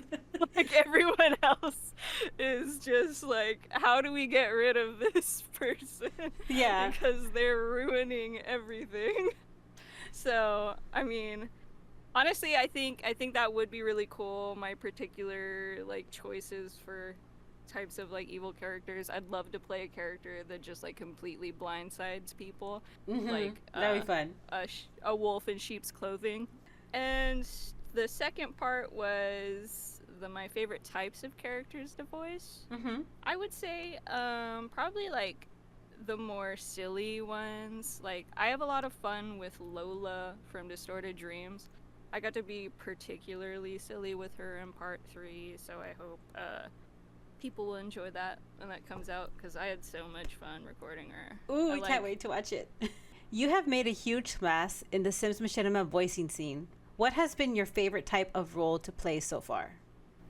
My characters that sound a little like sweeter and higher pitched, just because it's like it's a little bit of a challenge, but also I don't know, doing like my more like softer range when I'm lifting my voice is easier for me, because I used to do like falsetto singing a lot. I can't do it anymore, but I can still do like voice acting wise. I can like lift my voice, and I think it sounds a lot more different from me normally, so that's always nice, getting like the reactions. Like I remember with Belle in Bayview, like people being like, that's Taylor? Yeah, Is so that different her? than everybody. I liked doing that. I kind of like surprising people where they're like, they find out later that it was me and they're like, what? So and those are the fun I get that roles. with Mel too. Yeah, they're fun, they're nice, And it's a good change, So next question, which one of your roles has been the most challenging? Blair from Partners in Crime, definitely. She's I love Blair. I'm not always like the most confident with her though, that's the thing. Like I know a lot of people have like found me through that role, but sometimes I have a hard time like holding her tone now. Like I don't know if my voice has changed since I auditioned for her, but I feel like my voice gets a little like shrill with her because she's not like soft. I don't soften my voice for her. But it is still like a tiny bit higher than my regular voice, but also she has a very like she has a more exaggerated accent from my natural one. So when I'm going into like her angrier tone or something, I tend to slip back into my regular voice, and sometimes it's too much to where it doesn't sound consistent. So I think with her, my biggest thing has just been like consistency, and then like the drop in confidence I have with her sometimes. I think I worry about that like coming out in the character. Well, I mean, I can't tell. You do so well. Like, Blair really has a lot of personality and a lot of fire, so you do so good as Blair. Thank you. I appreciate that. I think it's just the difference of her being really, like, more preppy, and meanwhile, like I said before, like, my voice is a lot more rough naturally, so sometimes it could just be hard to make sure that I'm portraying what she's meant to give. How do you feel stepping into an already established role such as Natalie and Mel? Is there a certain type of pressure behind obtaining those type of roles, or do you welcome the challenge? I definitely think there's some pressure, but I do welcome the challenge. With Mel, it was, I guess, I mean, there was a lot of pressure in that, you know, that's a big series to step into. Yeah. But Mel hadn't really had much like screen time at that point, until the episode where I stepped in. So luckily that part kept me from feeling too nervous about it. And also, like, Tia only really wanted me to stay in the higher like pitch range. That was the only really requirement she had for me. Otherwise I was allowed to do my own take on making sure that I, you know, had her feeling, you know, the feel of the character. But otherwise it was just, but she was like letting me do my own take on her. And then with Natalie, I kind of tried to remain more like faithful to the original voice a little bit. She's like softer, but I did try to keep in like, because Casey's voice is obviously a little more like naturally like feminine than mine. Yeah. So I had to go the softer route with her to like, so it wasn't such a like jarring change. That was like my thought process. But there wasn't too much pressure on that, I don't think. I don't think I've had anywhere like I step in and there's so much pressure on me. Like there's a little bit, but you know, it's fine. Because you make the role kind of like you kind of make the role kind of like your own in a way. Yeah. And I try to remain respectful to the people that voiced them before me. Next question. If you can hang out with one of the characters that you voice, who would it be? Probably Lola. We're the most similar, so I think we could probably vibe pretty well, but I mean, because of that, it could also be really awkward. Oh, yeah. I think it'd go either way. But, or maybe, honestly, my second choice, probably like Renee, who I voiced in the very last episode of Ink Stains. Oh, yeah. Because she's very bubbly, and she seems like she'd be like fun to go out and get a drink with. She's also like, she seems like she hypes people up, and I'd enjoy having somebody hype me up. So next question. What initiated your spark interest into pursuing a career in voice acting? Honestly, I used to do skits when I was really young with one of my cousins. Yeah, they were really bad, but but I enjoyed doing them, you know. And then a little around that time, I started auditioning for like plays that were going on in my city because we have a little theater here. Yeah. And you know, I did pretty well getting roles in those. So I knew that I liked acting like live and stuff like that. But voice acting itself, I kind of like, I had like little thoughts about it for years where I was like, maybe I should try out voice acting. And I did little small voice acting in like videos that my friends would make, like, but it would be like 1 or 2 lines, so nothing that serious. But when I saw Sims Machinima, when I started getting back into The Sims, it made me think like, oh, I could actually do this, I think. I remember I heard Casey as Lori in Ward University, and I think that really like something about her, the way she was doing it, kind of just solidified my like, oh, I want to do that, but I didn't have what it took to do the leap of faith until I saw Distorted Dreams casting call and I saw Lola. It was like, I mean, talk about a spark. It was like love at first sight. I was like, oh, I need to voice this character. I'm like, I need this role so bad. And I was, you know, lucky enough that I had what Echo wanted in mind. So, so next question. Are there any genres you hope to voice act for? And are there any you would never attempt to? Well, a genre I'd really love to voice act for. Oh my god, I'd love to be in a Western. Oh, that would be cool. I want to be in a Western so bad. Like, I love the gritty vibe of the Old West. I love the scenery, the general themes of a lot of those stories. A little honorable mention, probably like horror or like slasher type thing. I think that would be cool, like getting to do like the terrified chase scene, you know, something like that. But as far as things I wouldn't attempt, probably anything that seems like it's just gonna be like pure not safe for work, and doesn't have a plot outside of it, because I've been in projects before where it seemed like there was more to offer, and then it just kind of turned, like after like an episode or two, it just turned into pure like, you know, fan service, and I lost interest in it, and it started feeling like a chore to record for it, because I was like, well, I came into this like caring about this character, but now they're just like an object. So, I don't know.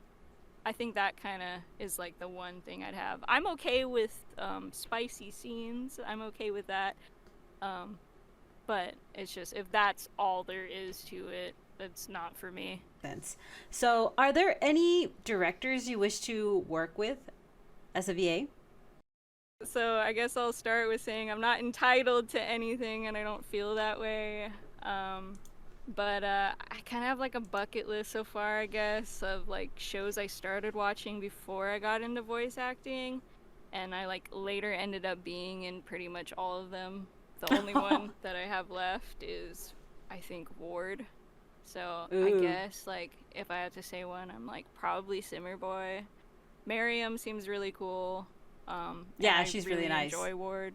Yeah, so I'm like, I think that would definitely be a fun director to work with. And then if Winter Sims ever ended up doing a voiceover show, I mean, I'd love to work with her. Oh yeah, me too. I would love to work on one of her shows if she does it. Because her writing's already really good, so I think she could definitely like knock it out of the park if she tried. You know? Yeah. So Winter, if you're listening, do a voiceover.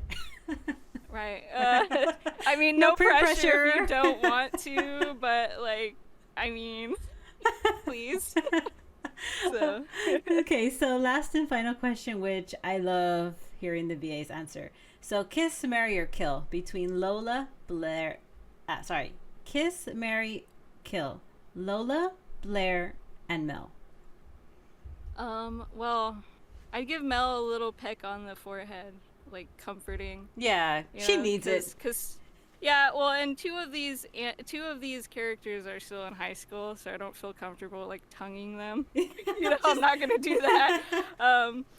But you know, I'd marry Lola hands down. I think she'd be my choice no matter what three you gave me. I really love that character so much. And you know, Ramona can still have her on the weekends, but I'll be the main one. Number one. And then Blair is dying because she's a meanie and she beats me up mentally all the time. But it's okay. She'll always be with me in spirit. I guess she's like haunting me. She's just like that character. You're just like, are you serious? Like, stop hitting on Ashton, and then you got your boyfriend. It's like, ah. I know. I'm like, girl, you're a struggle bus right now. Like, yeah. Well, because she's just making a mockery of herself, basically. Yeah. I'm like, what the hell are you doing? Like, you're in shambles. Yeah, I'm very interested to see what happens to her in the next couple episodes. Yeah, I am too, to be honest. You'll have to see. We'll have to see. I can't wait. I can't wait. Okay, well, those are all the questions I have for you today, Taylor. Thank you so much for joining us on this year's SMAC. It was such a pleasure to sit down with you today. Yay. Yeah, it was nice.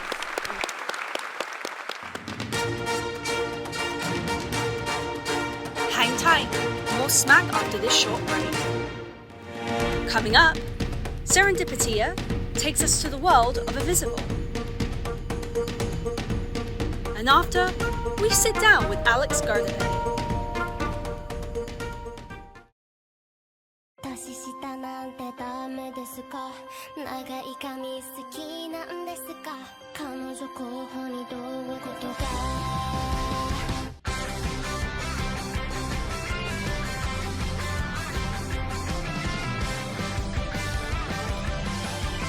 偶然予想作戦も許して毎日ここで挨拶待ち伏せ年下なんてダメですか恥ずかしいですか少し先に生まれた好きな人が少し先に恋をしてしまったもうこの場所でこんにちはさえ言えないね君を困らせるから届かない想い閉じ込めるんだもしあと1年一緒にいられるのなら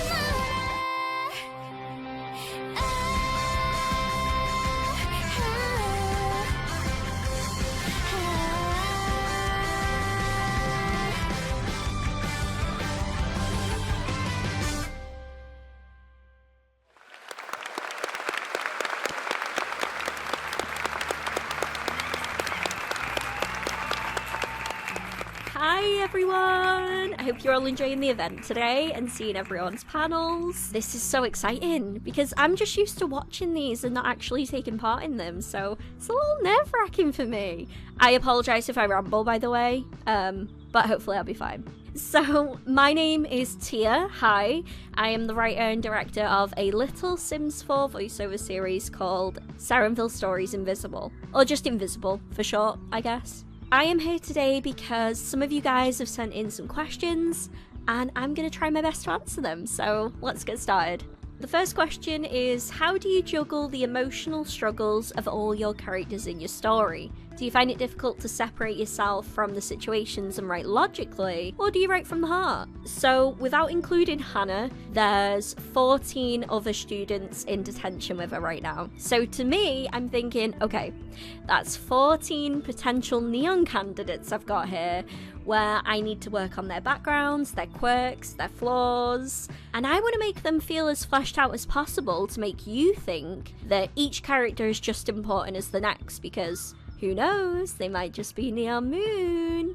And that is a really hard thing to do because there's just so many of them. But I will say that it's been extremely helpful to think like that because it's made me insanely conscious of their screen time and being sure to give each of them a purpose within the story, whether it's sooner or later down the line. Everyone has a role to play. Another thing, which is quite nice, was introducing the shorts, where I was able to explore the supporting characters' stories and show you a bit more about them. So I'll be explaining things like why they are the way they are in the main show, like covering things from their past and stuff like that. In terms of my writing, I'd say I write logically first. I like to research things that I'm not entirely familiar with and make sure things are correct first. And then after that, I'll write emotion into it. So yeah, I find a mixture of both is really nice.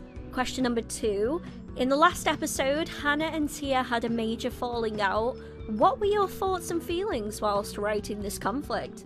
I loved writing that argument. I think it was a really important thing for both of their character development going forward because it takes them in two very different directions.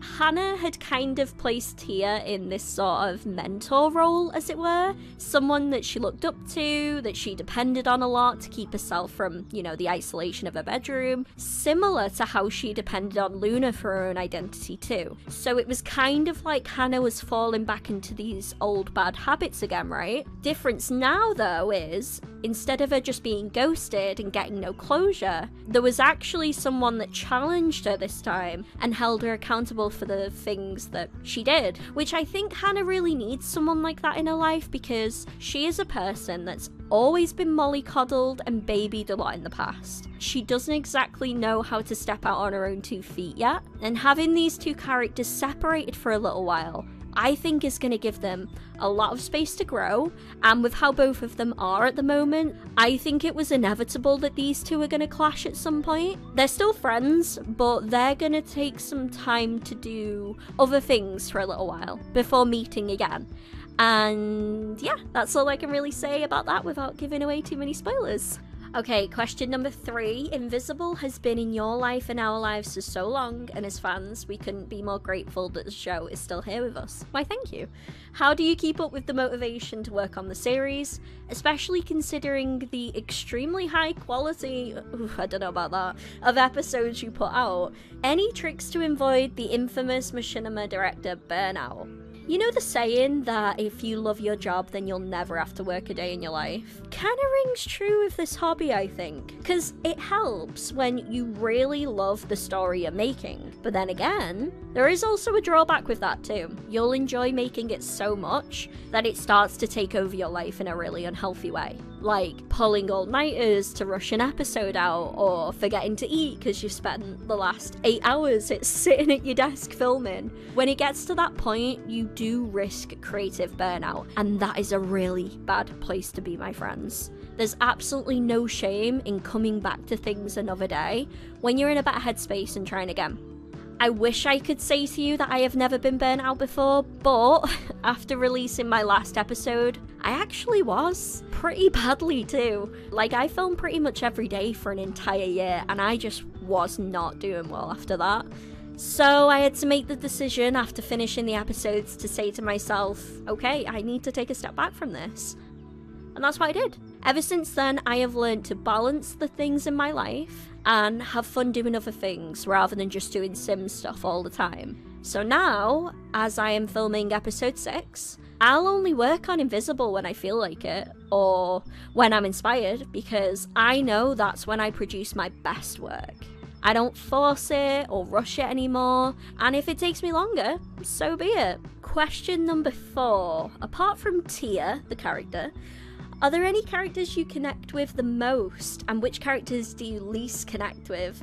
Oh, I love this question. This is so fun. Okay, I think in comparison to some of the other characters, me and Tia aren't actually that similar, to be honest. Mainly just because I thought it'd be boring to voice a character that's exactly like me. So I just wanted it to be this little shit disturber that doesn't really give a fuck. Whereas IRL, I am actually pretty anxious, very quiet, and I keep to myself most of the time, exactly like Hannah does. I also relate to Amelia a lot, with her feeling like the outsider in her circle and not really knowing where she fits in or where she belongs yet. Also Brandon, for sure, with the stuff that goes on with his family. For the characters I least connect with, I would say Chase, because drugs are no bueno. Definitely Vince too. His enjoyment in just putting people down and making people small makes me so angry. And I guess Chloe too, just with her endless need of wanting to be in a spotlight all the time. Question number 5. Who is your favourite character to write for?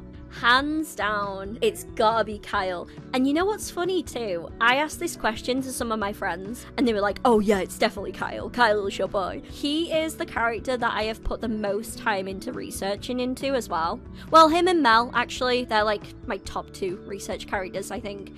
And it's interesting too, because in so many other shows I've seen, I have always found that the bully character is always villainized, and nothing is ever explored or developed past that. Like, okay, if you look at them on a surface level, then yeah, yikes.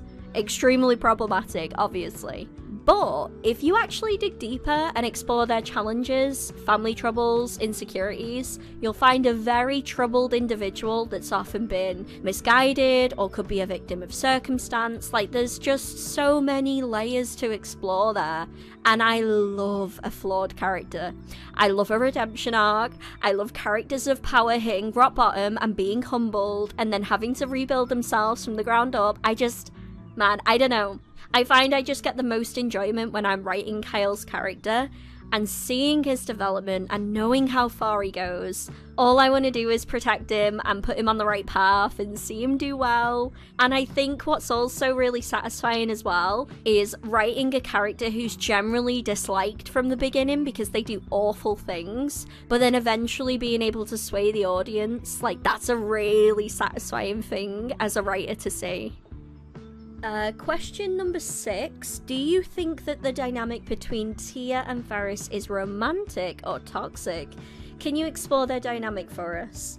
You know what? It's kind of complicated with them because it's both. It's honestly both. I filmed a short a little while ago where you see how they meet each other for the first time. It's at one of Ferris's concerts, and they do have this instant romantic connection, right? But, as I'm sure you can probably imagine, with Ferris being the frontman of a band, he has a lot of girls just throwing themselves at him all the time, and he's always just been used to that attention, right? So fast forward to now, and there's this girl who he's really into, but she's just unavailable. So what we're seeing is this other side of him whose ego has been hurt and is very pushy and needy and impatient. So it's definitely toxic in that sense for sure. But the reality is that they do both like each other.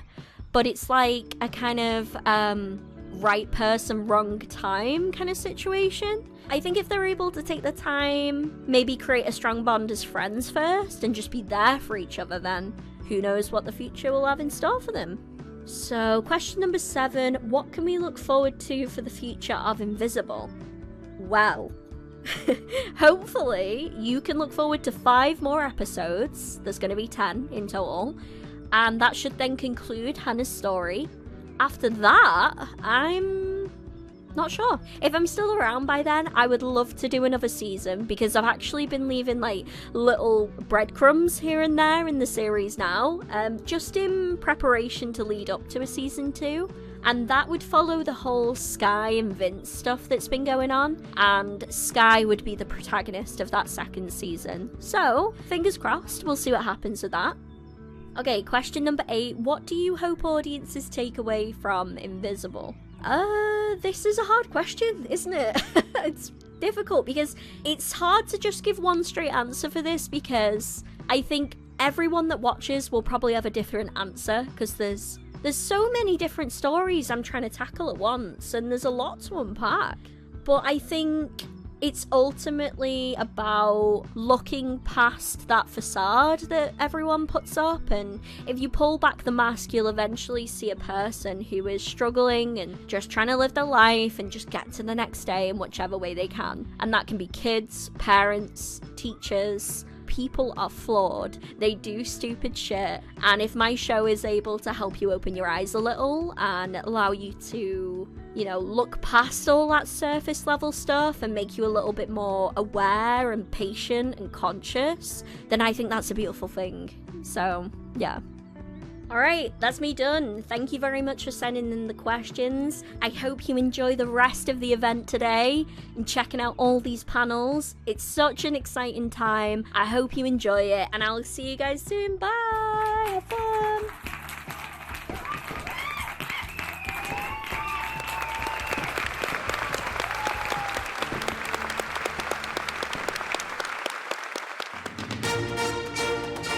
Stay right there. SMAC will be right back. Up next, we sit down with Alex GARDIPE.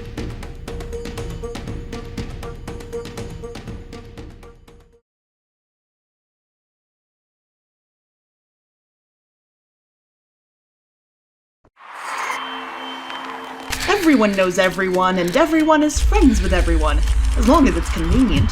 And I promptly realized something wasn't quite right about him. There was a girl, not very long ago. definitely not long enough. And I liked her. Beautiful, beautiful.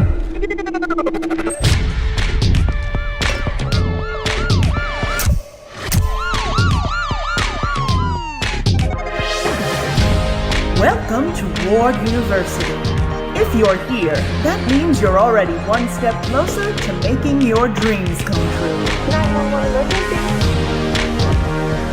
Fame is not something that's given to you. It's something you need to earn. And since you've all been admitted to the most prestigious school of arts there is in the entire world, you are far more likely to become famous than most of your peers. That is a gift I expect you not to squander. I'm your biggest fan, I'll follow you until you love me. Paparazzi, baby, there's no other superstar, you know that I'll be your paparazzi. Promise I'll be kind, but I won't stop until that boy is mine. Baby, you'll be famous, chase you down until you love me. You met me at a very strange time in my life.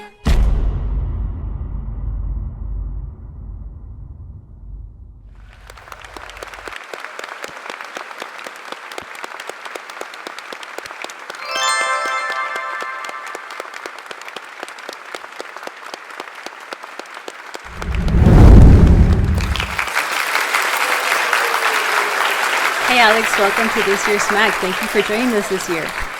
Hi, Penny. Glad to be here. All right. So I had some fans submit some questions for you today. Are you ready to answer? Yes, I am. Okay. So the first question we have is, what are your favorite roles to play, and what are your least favorite roles to play, and why? Okay, so I think my favorite roles to play are definitely ones where I get to be a little bit more wacky and out there. I really like roles that are, I like roles that are really passionate and ones where you can kind of just cut loose and go a little wild with them. Like I've played a character, I mean, I played a talking mud crab for a Skyrim mod at one point. I got to play a character at one point who was some kind of nightmare mad scientist type character, and that was pretty fun because he was just I didn't have to worry about like, is this a realistic delivery? It's like, no, this is what this whack job would say, so that's what I'm gonna do. And it was a lot of fun. My least favorite roles are kind of I don't know. It's roles where there's not a whole lot of voice to the character can be really hard for me to come up with one if I don't know, like the roles that are really restrained and really subdued can be are the type that I really struggle with, I'd say. So the next question is there a type of role you haven't played yet but really want to be considered for? Oh gosh. I want to play an absolute cackling Joker villain. Oh, it's like something like so evil. Yeah, I've done the Tywin Lannister type villains and kind of those like very like cold and focused. I want to play a just wild off the wall type villain. Yeah. So next question, and this is like I totally agree because you're like one of the longest VAs we've had in the community. So you're one of the longest standing and dedicated male VAs in this community. What has kept you with us, and what are your future plans? So I mean, I'd say first and foremost, I mean, this is where I got my start. So I've got a lot of friends here that have projects that it's just really cool to get to be in them, and that's I don't know, that's just kind of I think I have a bit of a sense of loyalty and just wanting to come back and keep being a part of it. And knowing that this is where I got my start, it's kind of fun also to be in projects where I don't know if it's helping someone else get their start or if it's paying it forward to anyone else who's in the community who wants to work with me, who needs help with their projects, or just has a fun project in mind, or yeah, just basically this is where I got my start, and I just a lot of loyalty to it. This is it's just a really cool community. Got some really cool people in it. Yeah, I love watching series, and I'm like, oh my god, Alex is in this, and I get like so excited to hear your voice. I definitely noticed going back to some earlier videos, you can kind of tell that I learned how to voice act in this community, because some of the earlier ones, I'm like, oh, okay, that's probably, you know, if we ever re-record that, which I don't see that ever happening, but if, you know, fantasy in my head, go back and do that correctly. Yeah, just go to the director. Excuse me, that line I did for you like 5 years ago. Can I just redo that? Yeah. I know it's 4 a.m., but I couldn't sleep either. So, yeah. As far as what my future plans are, I mean, I am trying to pursue professional voice acting. I've found some local agencies that I'm going to reach out this year to see if I can get representation at. So that's definitely plans there. That's exciting. Yeah, hoping to get some with that. I've got a lot of ideas for projects, and you know, life's just kind of busy right now. But I am trying to find a way to get a couple of those started. Like I've got an idea for a YouTube series that, technically speaking, I have started, but I want to actually finish the run with it. And I mean, I'm an ideas guy, so like, you know, what are my future plans? Like, I don't know, like, if you ask me tomorrow, you're gonna get a different answer. But yeah, I wanna seek agency representation. I do want to be a professional voice actor. So that would be awesome. I'm crossing my fingers for you. Thank you. Okay, are there any future roles you're excited for? Can you tell us about them? Yes. So I just got cast in Death AM and in My Awkward Youth, of course. And, oh, I saw that. You're like the ice that was with really the body and everything. Like, oh man, I was in the My Awkward Youth trailer. I was just reading the script for that. I was cracking up at the trailer, and it's yeah, I'm pretty excited for that series. And also Death AM just looks like a pretty cool project. That one was on my list to audition for, and then I just completely lost track of time and kind of had that like sudden spidey sense of like, oh my god, I missed a deadline, didn't I? And then yeah, managed to still get one in at the last minute, and yeah, pretty excited for it. Were there ever any scenes in any Sims Machinima show that were more challenging, if any reason, for you to record than others? Yes. So a couple of scenes are coming to mind. So just to take this all the way back to like 2015, I think, or something like that. Mm-hmm.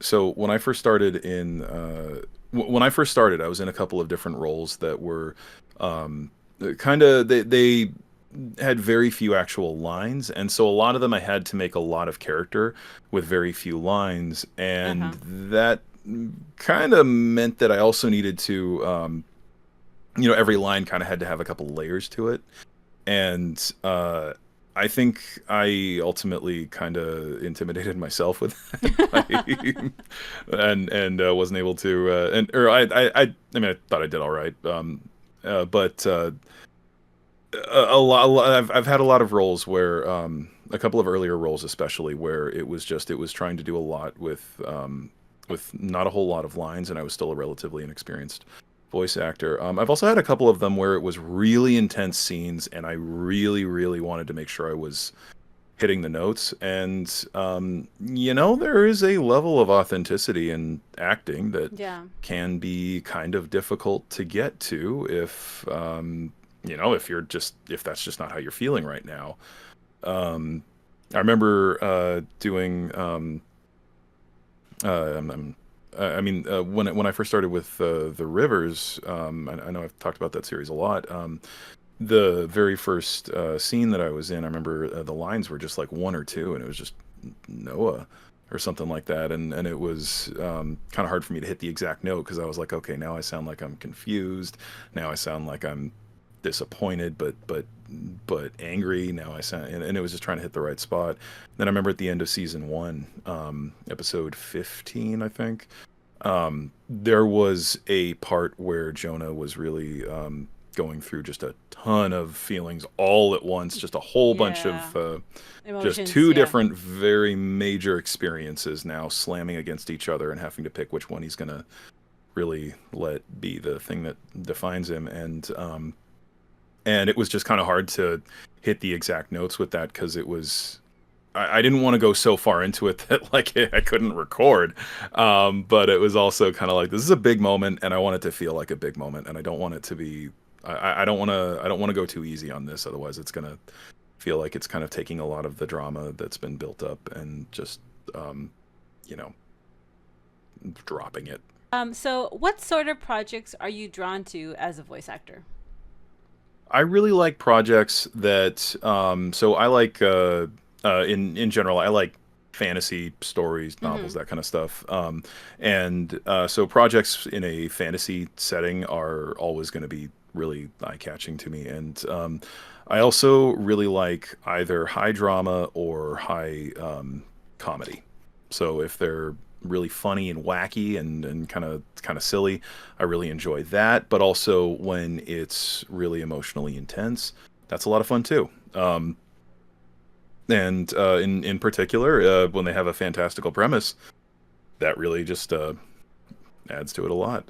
And to be honest, if a friend is the one who's running it, I'm also kind of like, you know, that also is something that really pulls me to it. Is just, oh, my friend's running this, I want to audition for their work.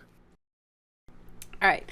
This next question is really good, so I'm really excited to ask it. So, when we heard you as Brandon, a lot of us didn't actually believe that it was you at first because we're all so used to hearing the deeper voice you typically use on your other characters. Is it challenging voicing such a younger and more higher pitched character? Do you have to do any extra vocal exercises or anything before recording? And you know, it's true. I did not know you were Brandon in Invisible until like episode like 5 or 4. Yeah, I know I came in partway through the series, so I wasn't Brandon the whole way through. So yeah, thank you. That's a pretty high compliment. As far as so Brandon's is not hard for me to do. When I'm talking, I kind of notice I tend to have like 3 different registers I sort of bounce around between. And Brandon is kind of a little bit in just above the upper one, and that is not a difficult voice to do. Or at least it's not a difficult voice to record for. I couldn't talk like that all day, but yeah, I do have a couple of exercises I've done though. Is like if I need to do a really deep voice. I actually found it kind of helps to talk in a really high pitched voice for a minute or two. Like I'll just repeat off something and then or try and sing in the booth a little bit at really high pitches, and then that just really opens my voice up, and I can do the really deep voices. And likewise, it kind of does also help to stretch the lower tones, because then that makes the higher tones work. I don't know the I studied acting and linguistics in high school because we didn't have a voiceover major, but I didn't study biology, so I don't know how vocal cords actually work. But I studied it, but yeah, I just so don't know. yeah, I guess practicing really high voices, like just like we're talking like you know, talking Peter, you know, like where it's kind of like that, and then also dropping it down as low as I possibly can, you know, like, and then that just stretches it both ways, and that makes it a little easier to stick with a higher voice. So my last and final question, this will be interesting. So it's kiss, marry, or kill between Jonah, Sethos, and Carlos. Okay. Let's see. Well, probably kiss Jonah, because he seems like he knows how. He seems like he'd be a good kisser. Obviously, I would think so. You know. Yeah. Let me see. I'm trying to remember how Super Rich Lies is going. It's been a few months since I've had an episode to record for, but I think Carlos is rich, so Mary. Just because of the money. Yeah. Just because of the money. And just for betraying us all, we're gonna have to say sorry, Sethos. Kill. Luana's gonna be like, what? I mean, spoiler alert, he kind of redeemed himself a little bit in the second one. But if he makes me mad again, then we will have to really, really kill him. But I don't know where the series is going to end, but I'm getting a vibe on that character. Like, I feel like you're gonna crack at the wrong moment. I mean, by what I've seen, I just know the 2 episodes, right, that have been out. It's like it's a very interesting story, from like brother betraying to not betraying anymore. So now I'm wondering, okay, where are we going with this? I need to know, like. But yeah. I would make sense. Like he didn't do right by his brother in the first one, so him dying kind of makes sense. Yeah. Well, those are all the questions I have for you today. Thank you so much for joining us today, Alec, and I hope you enjoy the rest of SMAC. Thank you for having me here. It's always great.